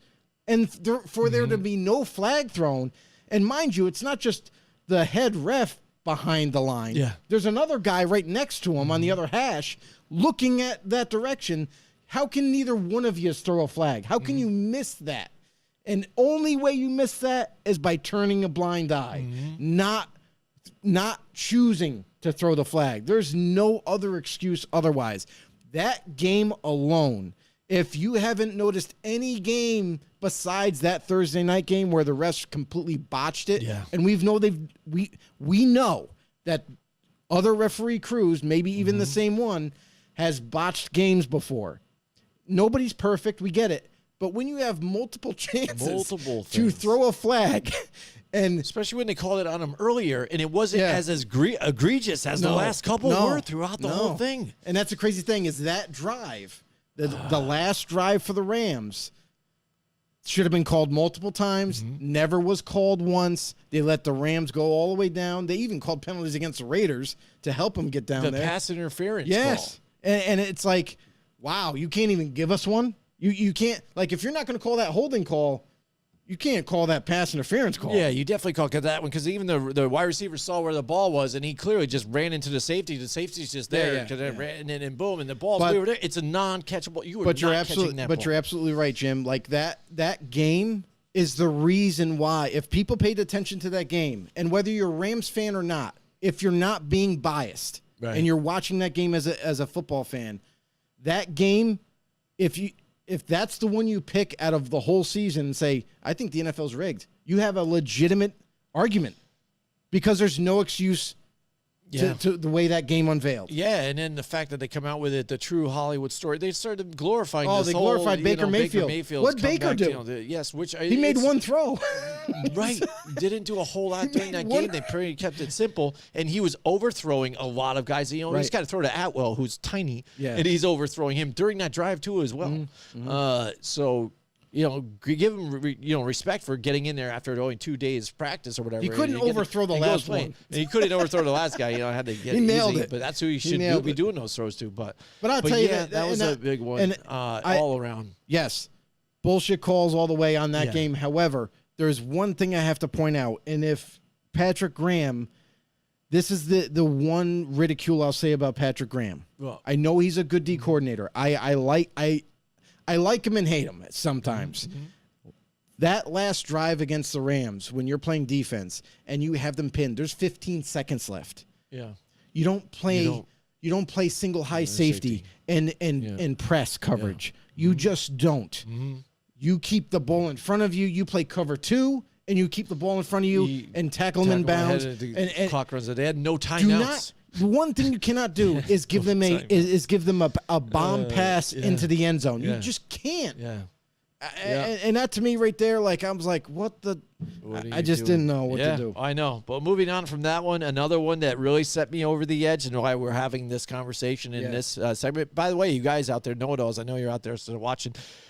BS calls. What do you want to see change? Any calls you see lately that, or even this season that you didn't like that you want to change? We were at our Godzilla Media Christmas party this week, and we talked to our buddy Ryan about it. And I said, "What would you like to change?" He said, "Pass interference, of course." Wants and I to be said, reviewed, "Well, which we tried to get that before, and we saw that last year, but they just made We've a had debacle of the whole thing." We've actually and had it screwed up. before. It But, used to be yeah. reviewable, and the NFL kind of made the argument, "Oh, it takes too long to figure it out." No, it doesn't. Yeah, it doesn't. All that stuff. And Do they your don't give it a job. fair. They don't give it a fair chance. But now, for me, again, it's this roughing the passer call. I think that Miami Dolphins game there. What was it? Monday night's game? Is that what it was? What was that? Sunday night? What Roughing the was that? passer call. The Yeah. roughing passer got it. Whenever Miami was the rookie Miami DN. played. Yeah, against the Jalen- Chargers. Jalen, what's his last name? If Jalen that is something. not seriously trying to protect the quarterback after you sacked a guy and he clearly has his hands over like this and even his knees. He is seriously just on his knees and hands over the guy. No weight at all. He's like was ready to prepare to go brr, and it wasn't even thrown right away. Like everybody's walking back, he's celebrating, and announcers have moved on, ready for the next play, and then all of a sudden, off camera, a flag comes out, and there's like roughing the passer, and you're like, what? Where did this come from? Because what? All of a sudden, Justin Herbert starts rubbing his arm like after, and it's like, oh, that could have hurt, and they're like, oh, he feels hurt. You're like, what is this crap, dude? What is this? I understand you want to protect quarterbacks, and this body weight thing is stupid. Look at the size of the guy. His body weight was crushing Justin Herbert. I mean, give me a break here. And like you said, he did the whole brace himself. You could clearly see it clear as day. The fact to throw it and then it's not even a debate amongst them all, like, oh, yeah, this totally ain't right, is ridiculous. This roughing the passer thing is going way too far. It's got to just, I don't know, get thrown out completely, I think, because you can't leave it up to interpretation. So it's not even up to interpretation. It's clear in the rules. Now, this is a thing that we disagree on because I disagree with the rules. I disagree with how we're powder puffing the position at quarterback, how those guys aren't allowed to be hit.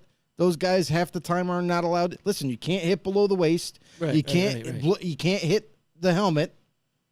So you have to hit in the midsection. And if you don't, if you happen to grab a face mask, oh, look, that's another penalty on it. You know what I mean? So it's like defenders they're handcuffed. Right. So They we really agree are, on that. Yes. We agree Yeah, on yeah, that. yes, But the way the rules are, that's what it is. You cannot even come close to looking like you're landing on him. You have to be on the side of him. It just is what it is. You cannot.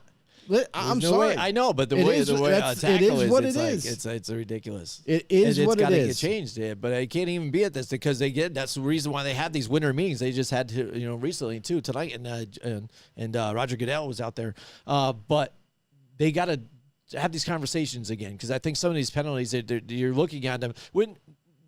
You look at it with a clear sense, not even somebody that doesn't even know football even too, just somebody looking at somebody and say, hey, is that a good tackle? Hey, did he go physically out to hurt himself? If you can clearly see that and envision that on a screen, you call it common sense, then why are we talking about this? Why is this a penalty if it just looks like clear common sense? When somebody uses intention to hurt somebody, and when somebody doesn't. And we've seen plenty of players like that. And Ndamukong Suh was like that, Oh, yeah. Yep. Vontaze Burfict. They intentionally wanted Albert to Hainsworth. They wanted to hurt people. They drove people. Because we didn't even see it happen to a receiver. Look at Travis Kelce get, totally pile drived or, whatever the wrestling move is. I don't remember my wrestling so much. But driven down, no flag. But then some of the other ones, there's a flag easy. Just like that, or any kind of quarterbacks where you got a regular sack. It looked clean as hell to me, and the fact that that's a penalty, it just drives me crazy. And that's the thing is the way the rule is worded, that's the problem. You can't land directly on a quarterback. You just can't. It doesn't matter if you're trying to brace yourself or not. If you're over the top of that quarterback and you put any kind of weight on him, it's going to be deemed at that. Now, I say any kind of weight on him. But if you're off to the side of the quarterback, they're not going to throw it. That's what they just don't want players to land on the problem quarterback. What happens, I think, too, is some of these guys try and get onto the side, so they grab by the waist, and then they end up whipping the guy down by that's accident because fine. they're trying to do it. But if That's you whip fine. the guy down, they'll call a penalty on that too. If you They're whip not him down supposed the to, ground. though. They're not know, supposed to. But that really looks like you're roughing the passer up, right? Doesn't it? When you No, you're get a guy tackling by the waist and you whip him around and slam him back. Oh, it's a tackle. I know, It's a but sack. I'm just saying it. The Because interpretation that's what they is want. crazy. They don't want you. They don't want you to land on them. Listen, Just, I'm telling you right now. I know. I want it to be back to the way it was. Yes. That's what I want because it is. It's almost too much to ask. Like, listen, if you're going to be nitpicking on corners and saying, "Oh, well, you really shouldn't put your hands on him. Don't grab his arm because we're going to throw pass interference. Don't be physical." Then there's got to be some give and take here for the defenders. So if you're going to say, "Okay, D lineman that's like 275 pounds better not land on the quarterback," with all that momentum, you better not land on him. And there are techniques that you can try to avoid a quarterback, but at sometimes you just can't. Yeah. Sometimes it's inevitable. And one of those times was that game with the Dolphins where it's because of the way the rules worded. Now, do we want that rule to change? Yes. We want, honestly, you can't tackle below the waist because they're worried about you blowing out their knees. Okay, fine. I get the safety precaution or whatever. Yeah. But sometimes if you're on the ground and the only way to grab the quarterback is grab his ankle and try to yank him down, that's what you're going to do. It's just, like you said, if there's a malicious intent to injure a quarterback or something like that, where you drive them, like if you drive them into the ground, if Jalen lifted up the quarterback, lifted up Herbert, and he jumped right into him, if he drove him into the ground, you got to call roughing the passer all day long. But if he sacks him and then just happens to like his body weight lands on him, you know what I mean? Then it shouldn't be because you can tell when he's not being driven into the ground. You could even tell, like you mentioned, like he tried to brace himself. Yeah. Had he his tried knees to. down and everything. He tried to. Seriously, but baby crawl over top. But you of him. can't be over the top of him. So this is why they're throwing the penalty, and it's too much to ask. It really is because part of football is the physicality of it. Part of football, if you're a quarterback, that's why you hit the gym. That's why you lift weights, to get your body stronger, to take these hits, to take maybe a potential body falling on top of you. Now, I'll tell you, when you're wearing all that, when you're decked out in that football gear, I've had a 325-pound man land on me. All right? Now, I'm not as small as some of these quarterbacks, but at the time, I was 200 pounds. This is in high school. Yeah. I was playing D-line against a 325 guard. And there was a scrum. Like, we just came right in. The 325-pound lineman lost his balance. Guess who was the recipient of that loss? Me. And I was on the ground, and he just, like a tree, tipped over, boom, landed right on top of me. Guess what? I was fine. Yeah. I mean, think about that. He had 125 pounds more than what I had at the time. Yep. And he landed directly on me. Yep. I was fine. I was okay. These quarterbacks are big boys. Yeah. Some of them bigger than others, obviously. But it's part of the game. Pros. Let's get it back to, I understand if, player safety. I get it. I understand you're taking precautions to try to make the game a little safer, to try to avoid concussions, to try to avoid knees being blown out and all that. And that's why you saw like the rule change with no cut blocks and stuff like that on linemen and that sort of nature. That's fine.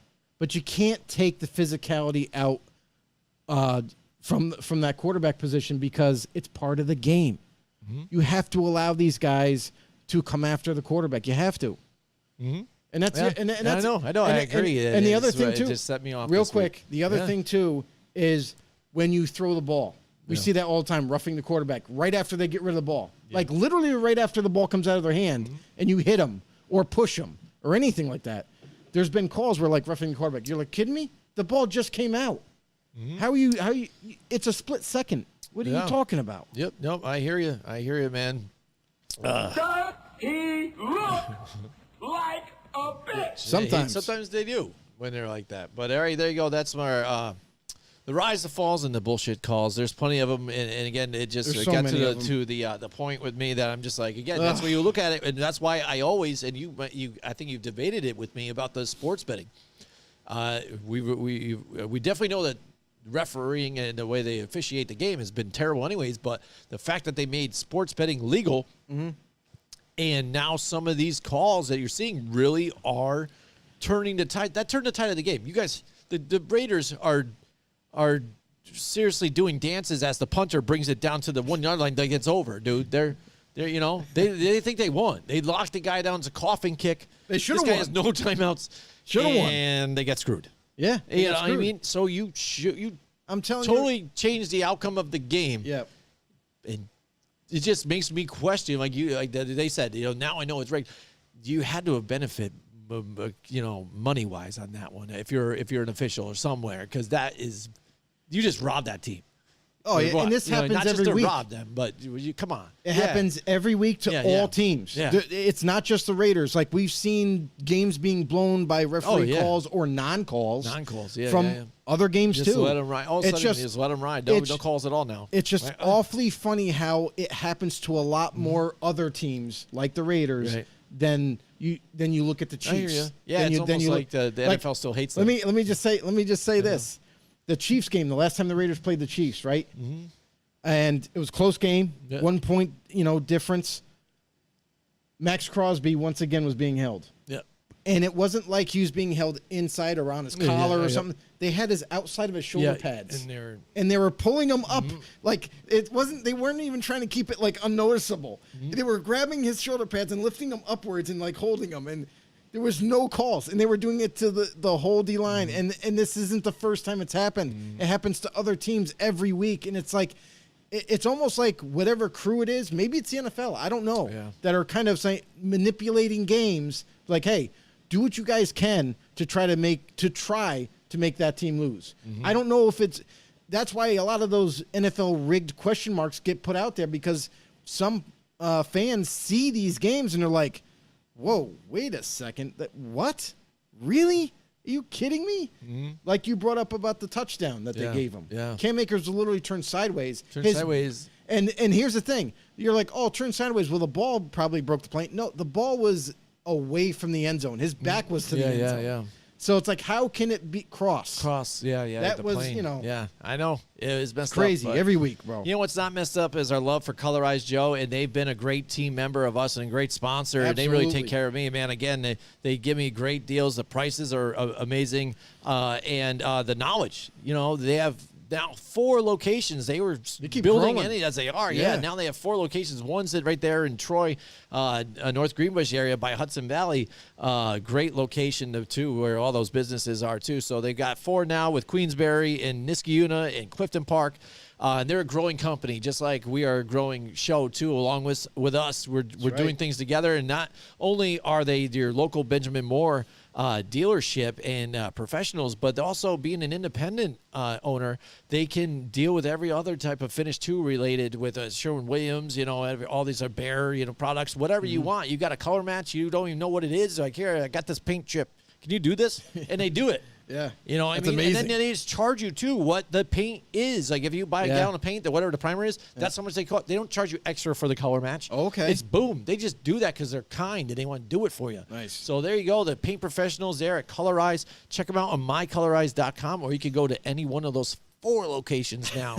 It sucks because I'm moving away from that North Greenbush area now, yeah. but I know Niskayuna is right around the corner too for me too, or I There take a you short go. drive to Clifton Park, so I got plenty around where I need to go, and they'll take care of you. If you go to any of those stores, take a shout out to my man Brett out there taking care of you, and my man Link. So Thanks, Colorize. You guys are awesome. absolutely, we're short of time here, Joe, so we're going to try and roll through this, but it is our gonna pick try. section.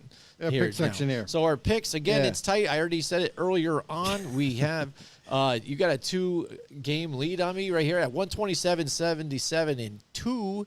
Here we go. So we're doing better than Mike Tackett still. Yeah, he gained a game on us here, but He did. I got 125. We gotta pull 79 away. too. Yeah, right. We got to pull away now. Let's just really stomp on him. But it seems like he's taking third, so maybe he might be happy with drinking during that game too. I think along he's with us. playing to So drink. maybe That's what I again think. we do set up a new setup with the new studio that we're saying goodbye to this one. Yeah, it's gonna be maybe we different. do set up multiple things in like a Zoom type of deal or screens, and then he gets on with us, Oh, and we'll maybe. do Yeah, a we could do 3-man that. show with that, or maybe it ends up being 4 at that point. So maybe we do a right. That's right. split screen type of deal for everybody, but.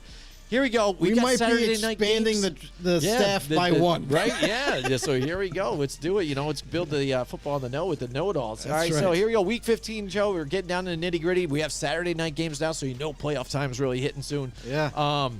We've got San Francisco 49ers in Seattle tomorrow night. That's right. In Seattle. In Seattle, it's going to be tougher there. These are rivals here. Oh, yeah. And they said even that Brock Purdy is questionable for the game, too. Yes. And they're seeing injury, Yep. too. So what do they do if that ain't going to happen, But right now, again, he's got to be their guy. They're doing well. The defense is great. Seattle's been a good story. They're going to play tough at home. They but are. I like the San Francisco 49ers to keep rolling in this one. Yeah, Jimmy G is close to returning, not quite yet, so yet. Brock Purdy's going to be the guy. And I know some people are making it a big deal about his oblique issue that he has, but if you remember last week, he sustained that injury in the first quarter and ended up playing out the rest of the game, and he was just fine. He rested up a little bit. On a short week, he'll be just fine. It's going to be the Niners against Seattle. I got the Niners just because, not to say Seattle can't win this game, but I will say this. San Francisco's defense is so amazing that I think they are going to limit Geno Smith and the Seattle Seahawks. Absolutely. All right, next we have Saturday night's games. We've got the Colts and the Vikings. Vikings, I think, have a chance to play better here and bounce back and give it a chance here. The Indianapolis Colts, again, it's a nice story that they got Jeff Saturday there, too. I like some of the things he says here, but they are clearly not in the running for anything anymore. So do they make this a closer game? I think surprisingly they do, just the way Minnesota has been playing these really tight, close games, just edging out games every week. Except for the game against Detroit where they get the shit kicked out of them. But they are at home. I'm going to like the Minnesota Vikings here in this one. Well, because they played Detroit and it was an interdivisional game, I feel like that's the reason why it was so close. That wasn't close, but why Detroit did it and pounded on them. It was definitely a closer game because they know each other so well. But this week is very different for the Colts, very different for the Vikings. Vikings home, they play really well at home. And for Jeff Saturday also came out and said he wants the full-time job. He wants to be the head coach full time. He's interested in it. I know, ESPN money is pretty good, but when you got a little coach bit of an NFL team, that's gotta be really that's pretty great. cool, right? But yeah, so the Colts visit Minnesota. I like the chances that the Minnesota Vikings have better than the Colts. I think Kirk Cousins and Justin Jefferson and Dalvin Cook, they all get back on track this week. Now, Lamar Jackson, is he going to be able to play in this Baltimore game here? No. So there you go. So that limits Baltimore in this one. So that, for me, might tip the hand here to Cleveland just because, again, now Deshaun Watson here, another week, getting involved, trying to get back up to game speed here. But Baltimore, I think, they do pretty well with Well, I mean, let me put it this way. He didn't practice today. Yeah.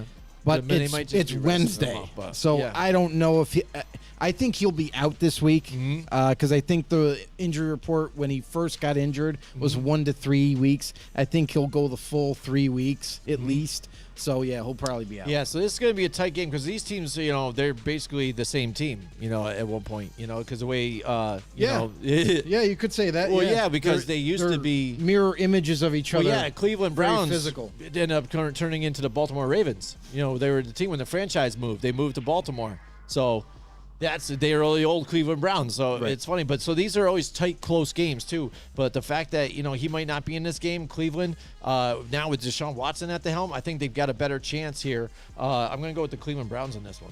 Yeah, this is a big matchup too. Like both teams need this win against each other, and this is for pushing for that division, pushing to try to get a leg up on each other. But these games are always fun to watch. They're very physical. I mean, they are hitting harder than they normally hit. I know it sounds funny, but Roquan Smith was an animal last week, and I really believe that because of Baltimore's defense and how it's grown to where it's at. That's what's keeping this team, on track definitely. without That's Lamar gotta Jackson. Be. Yeah, I mean, only putting up, 14, 16 points last week. You know, I mean, against a team that Pittsburgh. Oh. And you bring up that not scoring a lot of points. Cleveland hasn't been scoring a lot of points with Deshaun Watson. Deshaun Watson kind of trying to still shake the rust off. He looked better. I will say this. He looked better last week versus 2 weeks ago, but he's still not 100% there yet. And this Cleveland team trying to also still create chemistry. I'm going to go the other way. I like Baltimore's defense so much that I think they're going to be the difference in this game. I'm going with the Ravens and Tyler Huntley on offense. Yeah, Huntley. Yeah, absolutely. And then there we got the Miami Dolphins and the Buffalo Bills. I think if Miami comes out with the victory last week, this game looks a lot better. Oh, 'cause yeah. that's what they wanted because it does. But Miami's been tailing off a little bit, but a few injuries down there too. You saw Tyreek Hill limping a lot last week, Tyreek Hill's full, by the way. He's that's going good. to be That's playing. good. He's Yeah, good. good. It Good to seemed go. like he had some kind of calf strain or something like that a little bit. he So did. more like you knew it wasn't like a tear. It was more like a cramp or something like that. It was probably more like kind of what Josh But it's Jacobs funny has been dealing with. his speed and even having that cramp when he caught that touchdown. That was the catch that was wide open because the guy tripped and fell. Yeah. He didn't even take off running, just like hobble and kind of just like this, and he still was just beating Still the guy. He's like, faster. I got this Still guy. faster. I'm skipping there. One injury that the Dolphins are really monitoring is Teron Armstead. Mm-hmm. Definitely, they're the guy that they paid a lot of money to play tackle for them. If he doesn't go, that's going to be a problem for Miami because we've seen Tua when the protection does break down. For Tua, he can run. He just chooses not to. Like for me, if I'm Mike McDaniels, I'm telling Tua, listen, if the protection breaks down, get the hell out of there. Yeah, go run. for it. Yeah. I'm not saying you have to run and just run up the field, but at least get out of harm's way and maybe you extend the play. And if you decide to, run up the field and get some yardage, but get out of harm's way. So hopefully he does a little bit more of that if need be.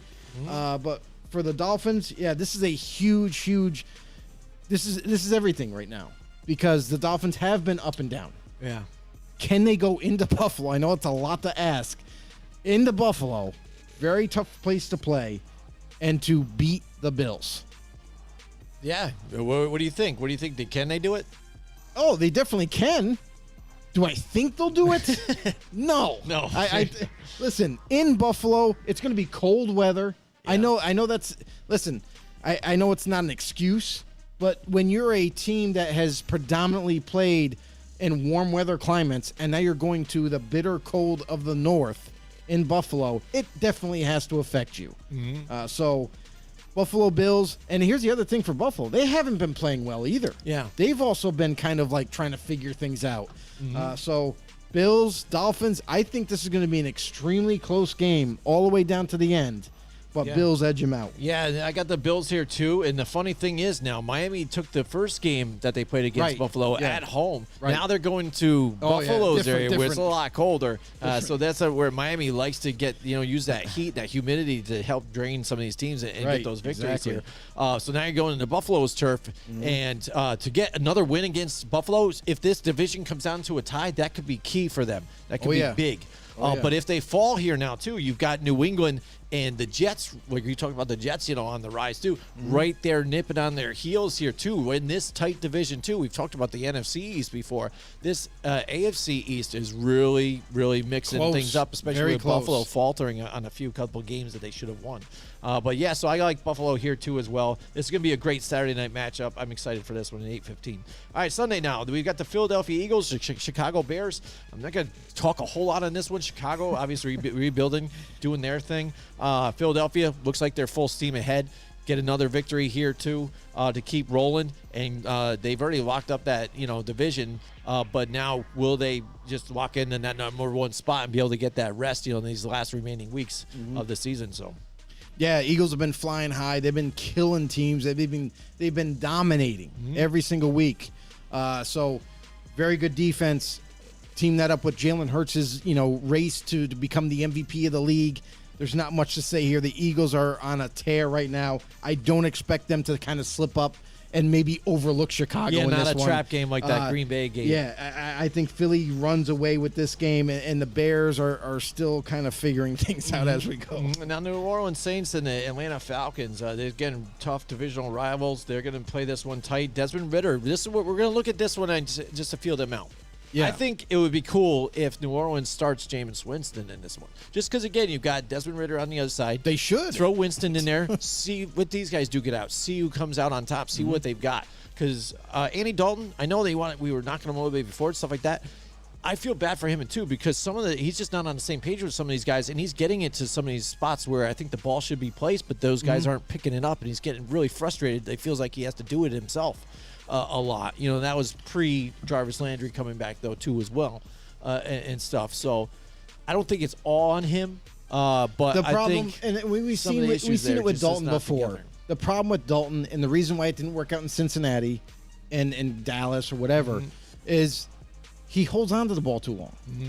You got to make a quick decision. You got to throw it to the open guy. It shouldn't take 3, 4, 5 seconds to throw the ball. So I feel like that's kind of what's hurting him right now. He's always been known as holding on to the ball too long before he delivers it, and I feel like that's why there's a disconnect. Right. Yep. All right. So I mean, so that's going to be tough here. Them at home. I don't know what to see of Desmond Ridder. So at this point, and Don't know, again, man. Arthur Smith, not completely sold everything what they got. It seems like he's scheming to try and get some things done, but a lot of people have figured them out, and now injuries are really coming into play with that team. I like the New Orleans Saints at home. It's very hard to pick a rookie quarterback taking his Yeah. first start, and he's going to come out on top, especially with a team that's around him that's still not ready yet. Their offensive line's okay. The Drake London, he's going to be double teamed. Let's just say what it is. Like, he's the only real big wide receiver weapon they have. So obviously defense is going to try to take him out. Cordell Patterson, if the Saints, which looks like they're going to be able to stop the run, if they can kind of keep a cap on Atlanta, I don't expect too much success for them. Defensively, the Falcons have been kind of impressive this season in terms of how well they've been able to compete, but the Saints are getting more health, more help back. Healthier. Yeah. Marshawn Lattimore is on track to make his return again. So this defense getting healthier, the offense, despite the poor play calling, despite the inaccuracy of Andy Dalton and so forth, I still have to take the Saints just because it's hard to take a rookie not knowing what he can Right, do. and if you look at the last game that they played there, I think it was with the Tampa Bay Buccaneers, where they allowed Tampa to come back and get that victory too against them. I mean, you see Andy Dalton crushed on the sideline. That was more of a game management type of situation too, where they screwed up. I think taking the timeout before a 2-minute warning, things like that, and then dropping back and letting everything underneath, and it fed right into what Tom Brady does. So that's what really killed them. But if we didn't have that situation, we're talking about the New Orleans, I think, in a different light here in this one. All right, we got the Detroit Lions and the New York Jets. Now, after last week with both teams, this game really intrigues me now. I like what this Jets defense has been doing. Detroit, they're on fire. They're sassy, do I call them here? I mean, I like their offense here against this defense. It's going to be exciting. And I said saucy, too, because, you got Sauce Gardner on the other side. You've got the weapons there that the Lions got. What's going to happen in this one, Joe? Usually defense comes out on top when you're a better defense on this one. And the Jets are at home. But this is a great matchup with implications, too, as well. We talked about implications. So the Jets are sitting there at 7-5-1, or 7-6 in their division. Right. And the Lions are 6-7 on the opposite. So they're trying to creep up to 500 at this point. Jets trying to stay above 500 and in contention in that division. And that's the funny thing is, like, where Detroit is sitting right now, they have the capability to maybe if Tampa Bay loses this week, now they have a better record. They'll be second place in their division in the North, but they'll have a better record than the NFC South leading Tampa Bay Buccaneers. Yeah, how about that? Yeah, and then they stay above Green Bay if Green Bay loses in this one. So, I mean, they're hovering above, when they're rivals there, and then still in contention with Minnesota. They're right there in the hunt. And this is a good game because either way, like we've seen Detroit can play in the cold weather. It's not anything different. Yeah, they play in a dome, but they live in the cold. Right. It's not going to be anything unusual for them. Coming to the Jets, this is actually like an exciting game to watch. Yeah, I feel like now it both is to me, teams yeah. are very competitive. Both teams have been doing good things, sometimes not so good things, but they are both in the hunt. They're both live. They are live for the playoffs as we speak. They're in the hunt, and this is a big game for both of them. Mike White as the quarterback, can he seal the deal? Can he help this team overcome what the Lions' success has been recently? The Lions have been playing extremely hard for their coach, and they give everything they got. This is a team that, although we doubted them early in the season, we expect them to be competitive, but not where like they're at this, right now. Right now, yeah. And this defense keeps getting better. Well, I think what has helped into that, and we talk about competitive. We're talking about a team that's 6-7 right now. Yeah. Green Bay has faltered.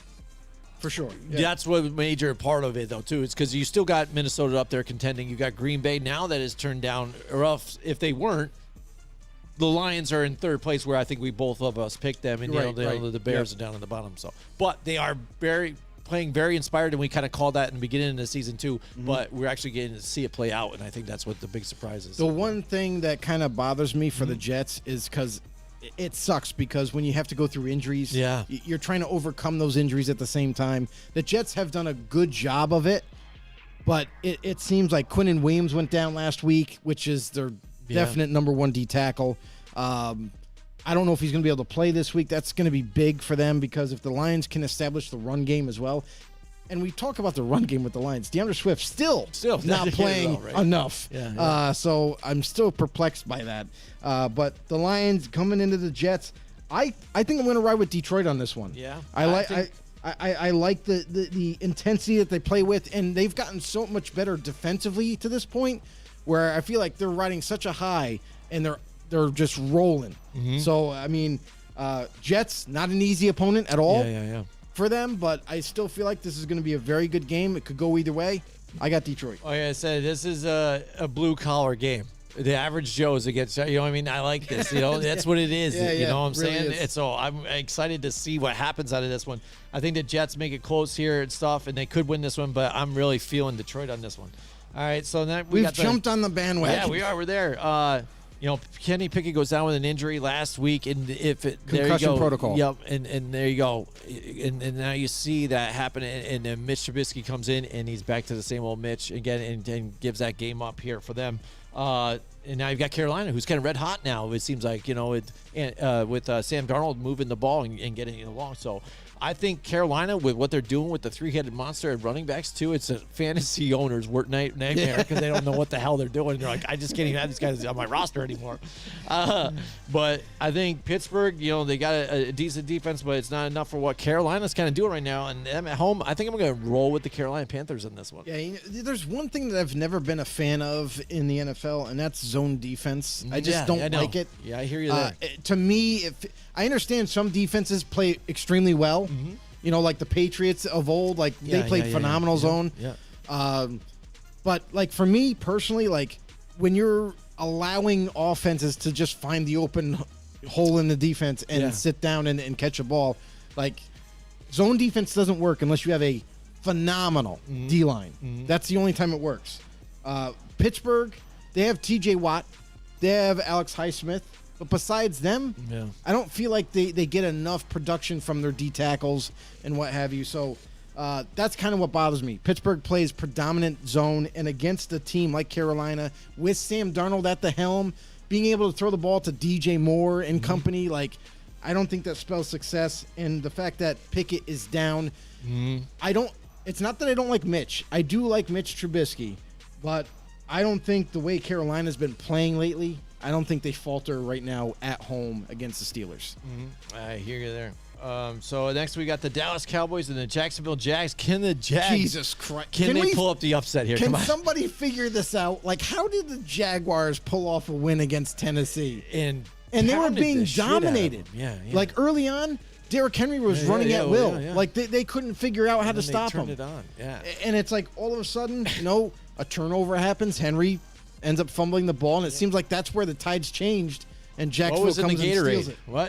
it. What happened? You know what I'm saying? Doug Peterson got something going on there? Like, what happened there, right? It's Jacksonville. You know, they can turn it on and off, I guess, apparently, and sometimes. In Dallas, I don't they get almost it. lost to the Texans last week. They should have won on that one. It almost seems like the Houston Texans had are it. like, wait a minute, we still want the number my one God. overall pick. Let's just make sure we lose this one. I know. That would have been great if they could have beat the Cowboys. But Cowboys just barely edging out and moving along. And They so held it's not on. really showing on that they're a team that can compete with the Eagles at this point even, too.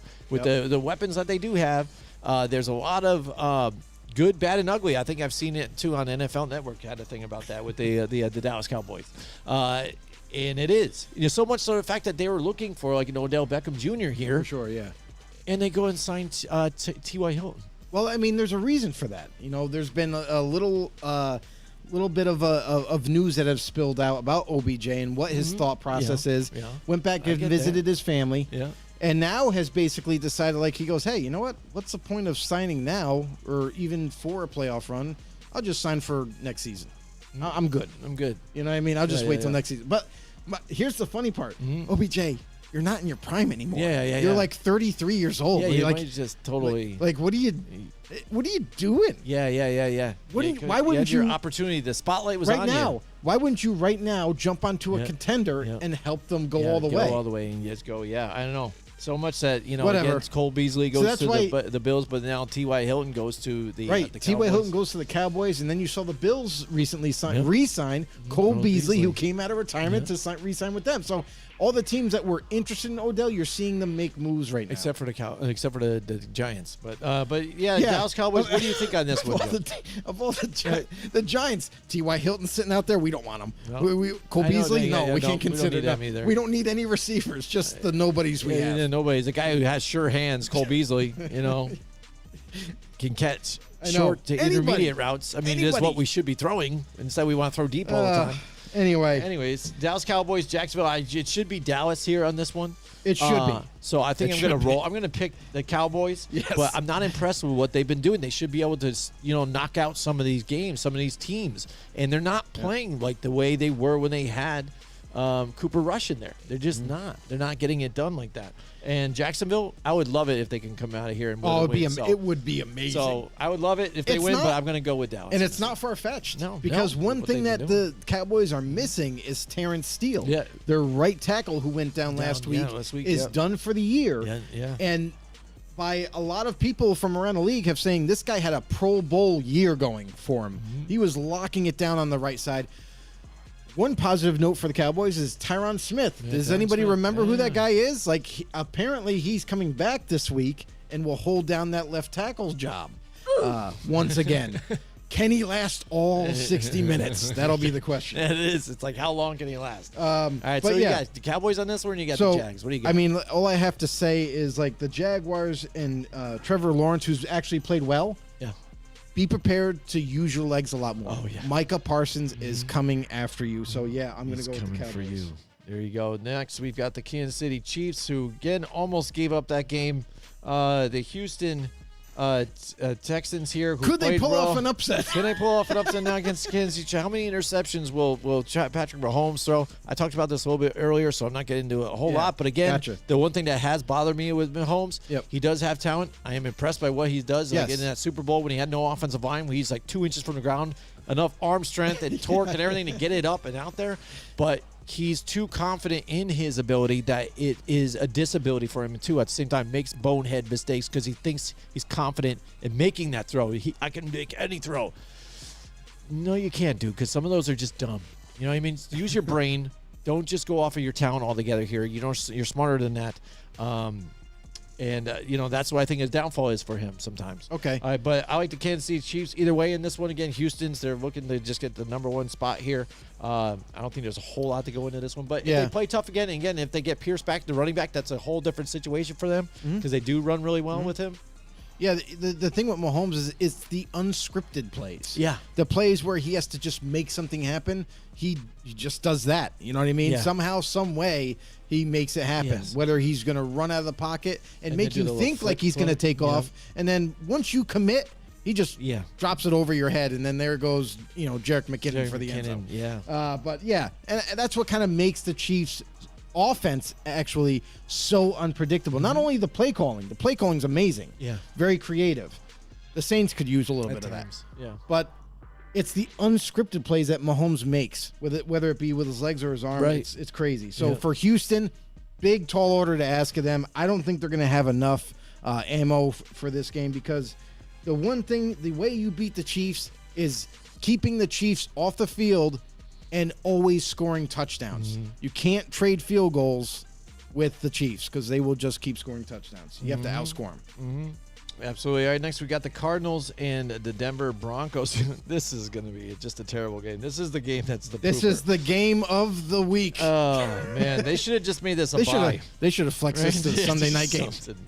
It's just automatically give them a bye, another bye. Just don't play. Or give them a loss Just or a don't. tie or something. Just You don't know play. what? I have to look it up. Is Russell Wilson going to play? He's still in concussion Easy, protocol. Yeah. Yeah, Didn't so- practice Wednesday. Still going through the protocol. Who knows if he plays or not? But Yeah. I mean, A lot of injuries have been mounting up for the Broncos. Yeah, I mean, this is going to be a tight one because even Colt McCoy, I think, is decent enough to He's a play good player. and win against Denver. But I don't know. Denver's that weird team. Again, for me, they were going to be probably one of those teams that are on the fall for me, too, because a lot of people had high expectations. Not us, obviously. I but mean, you what say high you expectations. People were thinking they were making a Super Bowl run. yeah, that's preposterous. But Russell Wilson just not looking like the guy. He's more looking like the guy that people have talked about being that washed up type of player here. Not getting in further with the weapons that he had. You know, people had argued that he has better weapons here with the Broncos than he did No, he in doesn't. Seattle. Well, I know. But No, I know people what have you're made that saying. argument. I'm just saying that's retarded. Right, yeah. But sorry. again, so this is a tough game for me to match up against because Arizona, I see some of the weapons that they do have, but they got Colt McCoy here. And Yep. then you've got what the Broncos have been doing, which haven't really put up a lot of offense. No, and that's the thing too. Is like Last week was like their only big, like 20-point of offense, I think, ever. Isn't that I think, insane? in this whole season. they had over they had 27 points 27 or something like yeah, that. It was amazing. And we're competing against Yeah, the Chiefs. yeah. Like they actually had a chance Had to a win chance. that game. So you're saying there's a chance. So, yeah. So I mean, this is going to be predicated on whether Russell Wilson plays or not. Obviously, Don't be rude. But for the Broncos, the one bright spot has been that defense. That's been their one bright spot that they've been able to lean heavily on defense. But if you can't put points on the board, unless you're the Chiefs, unless they play the Chiefs, you're going to struggle. So, and that's why what we've been seeing from Denver lately. Arizona, they're more than capable of Colt McCoy to score points with him as their quarterback, and we've seen it done before. Really, what this is going to come down to is I feel like it's going to be Arizona's offense versus Denver's defense. Yeah, that's basically what if, it is. Yeah. If the Arizona offense can sustain drives and come away with some points here and there, I feel like Arizona's going to win this game, whether it's in Denver or not. I got Arizona. I think I'm going to do the Cardinals too as well, just because I was able to see what they did last Monday too, and they had an opportunity to really put the Patriots out on that game. They did. And then just a rare Hopkins fumble by happened. DeAndre Hopkins. Do Why you believe you palm that? the ball, dude? Why are you palming the ball, dude? Yeah. All it takes is anybody I've seen to a lot hit of your arm. players do that before. Anybody. You're confident in your ability and you got great hands, but that's like football 101, dude. You Tuck it gotta away. know it, tuck it away. Tuck it Go away. no matter that humbles you real quick. And you know what's crazy though? Is He had to be humbled. After look at that the one. reaction though. Yeah. Like Hopkins, he wasn't phased by it. No, it's not yeah. like he He's like, said, "Oh, that's my bad. I He said did it's it," my but- bad, but like, dude, you should be pissed. Yeah, You pissed just that you turned just the ball did that. over and you had a chance to come drive down the football field, score, and who knows how Yeah, it ends. it was done. Yeah, you had the chance to end it. Now you've got the Patriots and the Vegas Raiders here, Joe. Here we go. They go into the New England goes into Vegas and they get to see their buddy Josh McDaniels here again. They're gonna be hugging and kissing and Yeah, and Matt Patricia will be like, dude, do you want to come back and just run this offense Yeah, for me? just 'Cause run I the don't know what offense the for fuck me. I'm doing here.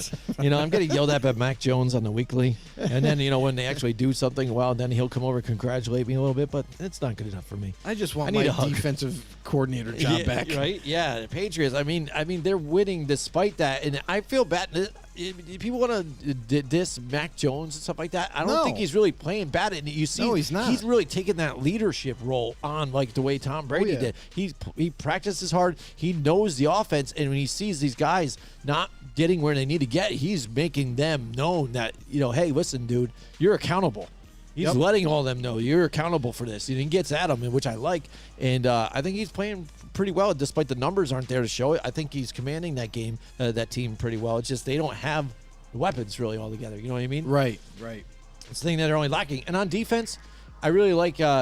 It was that Uche, the guy in the defense too. He's Josh been Uche. playing very well for them too, as well. To Oh, he's not only amazing. just be Matt Judon there, He's but amazing. Uche has been. He's got playing great. over. He's got I think he has over. What does he have? 12 sacks now, maybe 13.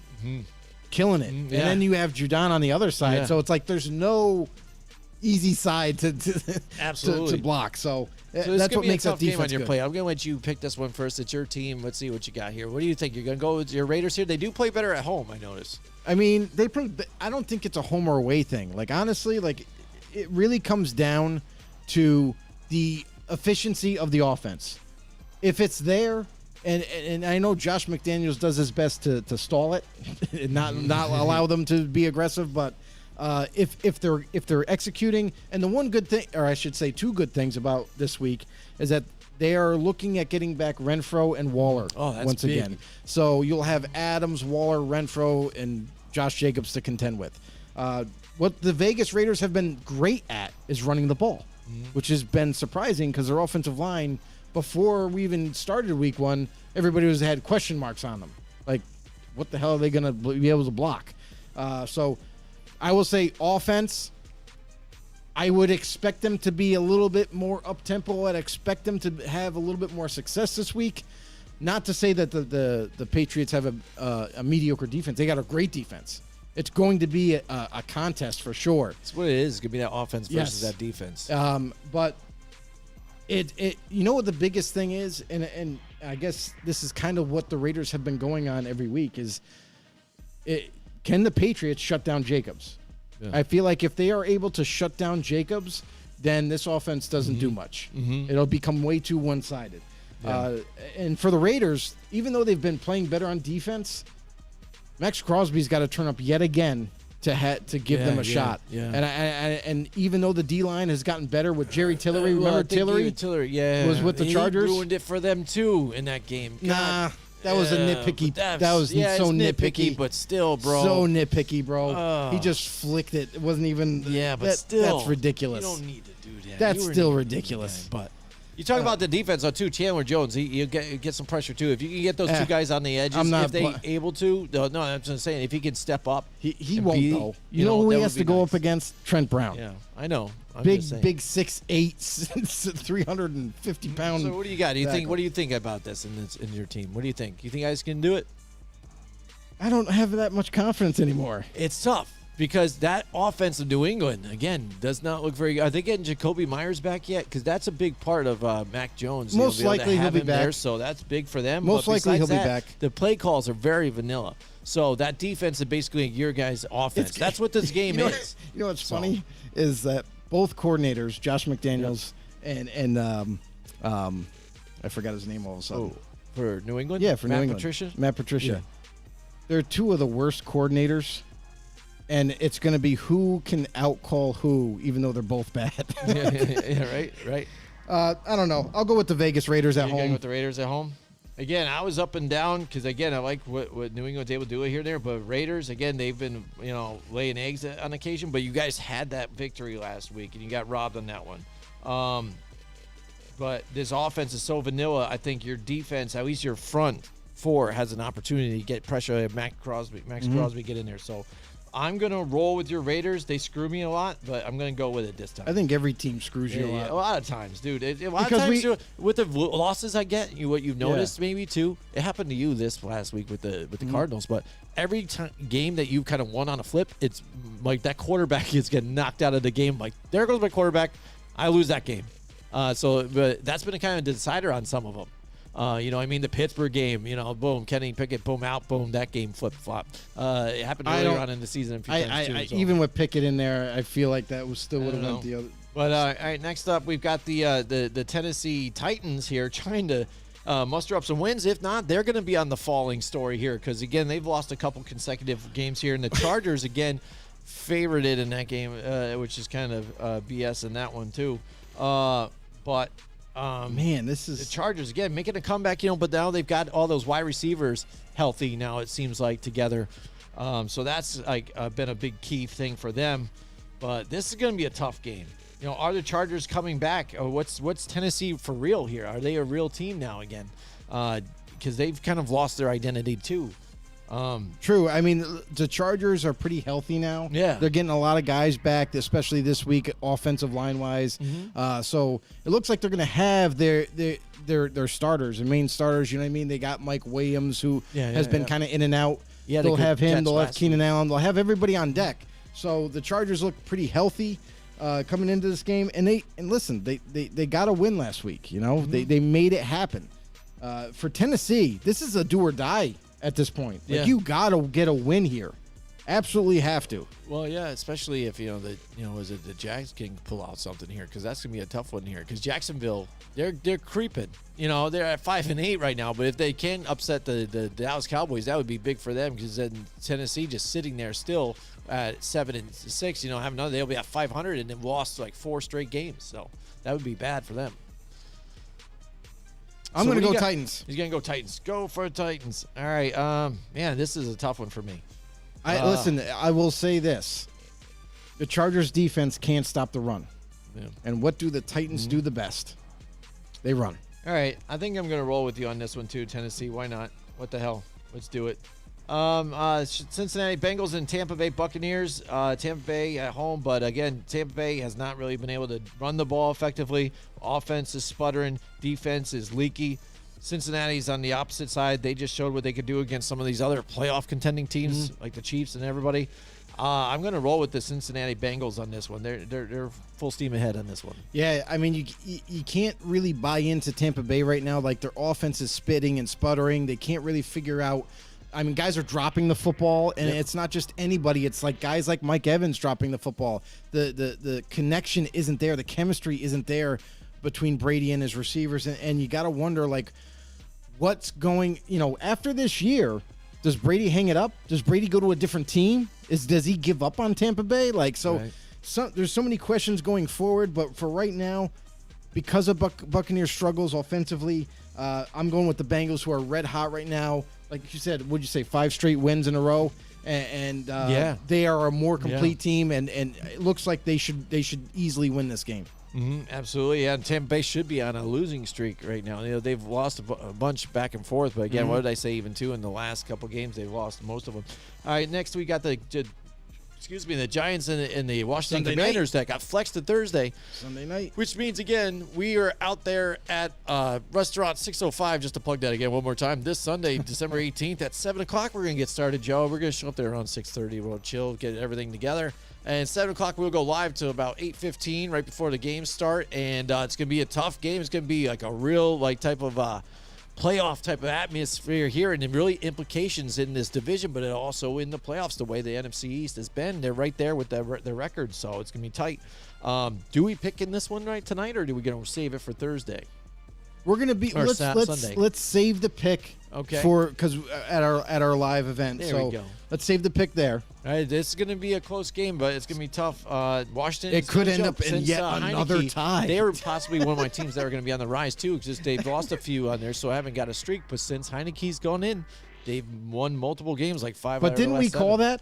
Yes, Didn't we call that? We it were was one of saying those it. things like we said he should have been a starter from the beginning. Right. Yep. Just Like what you said with Darnold, Yeah, we did say that, like, there was no reason to trade for Carson Wentz when you had a quarterback that was either just as good or better, and Tyler Heineke that was there that already had the locker room. Just didn't make sense. Absolutely. Next now we've got Monday Night Football, the Rams and the Green Bay Packers. Again, the Rams with Baker Mayfield, the Just true a- Hollywood story. And Real quick, I wanted to say this. Just imagine where Washington would be right now if Heineke was the starter week 1. Yeah. They could be competing for that division lead, maybe, Yeah. or maybe at least second against the Cowboys. And if you give Chase Young a full, healthy, complete season too, on defense, what that would do for their defense, even on top of it too, right? Now you've got the Rams again. Now people hated Baker Mayfield. Now they love him, just like that. This is the way the media is. This is why they're a joke. That's why you don't ever follow them. You don't believe what they say, stuff like boy. that. You got your guys, but that's why you never believe the hype train and all this other crap. They want to kill you one week, and right. then all of a sudden they're saying you're the greatest freaking thing out there. That's it. Except for Colin Cowherd, he was. I hate this guy no matter what. Throughout the whole thing, sticking by it. I told you so. But everybody else. All right, Right. but the Green Bay Packers again, banged up Aaron Rodgers here in a team that's been really, not very good, and the Rams team that's just shitty too. So, but Green Bay at home, they got a way better quarterback at this point, I think, than what Baker Mayfield is. He's still learning the ropes with no weapons, but I like Green Bay to win this one at home here. I kind of expect this week to awaken everybody's eyes on Baker Mayfield and how, if you really pay attention to last week's game, Baker Mayfield didn't really do much a of whole lot. anything. The receiver's He made very one. frustrated with He him. made one great throw, and that happened to win the game. But this game right here against Green Bay, if Green Bay can stop the run, which we know they've kind of struggled with, but if they can do that against the Rams, they're gonna have Baker right where they want him to throw the football. So, Which should be doable. I look. Listen, Green Bay their defense could really kind of get a nice jump start once again, to kind of get themselves turned around in the right direction defensively, and help out Aaron Rodgers in their offense. Christian Watson, what's the plus and minus that he gets 3 touchdowns in this one? Right? Yeah. I mean, he might be paired up against Ramsey. I'm not sure. Who's Ramsey going to be on? That's the one thing too. You don't know. But yeah, in the end, it's going to be Packers at home. I mean, tough place to play, and I feel like the Packers have their team a lot more together than the Rams do right now. Yep, absolutely. All right, there's our picks. There's the show too. We hope you guys enjoyed it. And we appreciate everybody that joined in with us. Tom Leiter and Mike Tackett, all those guys. All the know-it-alls out there. Brandon out there. We appreciate you guys. We're saying goodbye to this studio. It's going to get torn down. We are under construction here.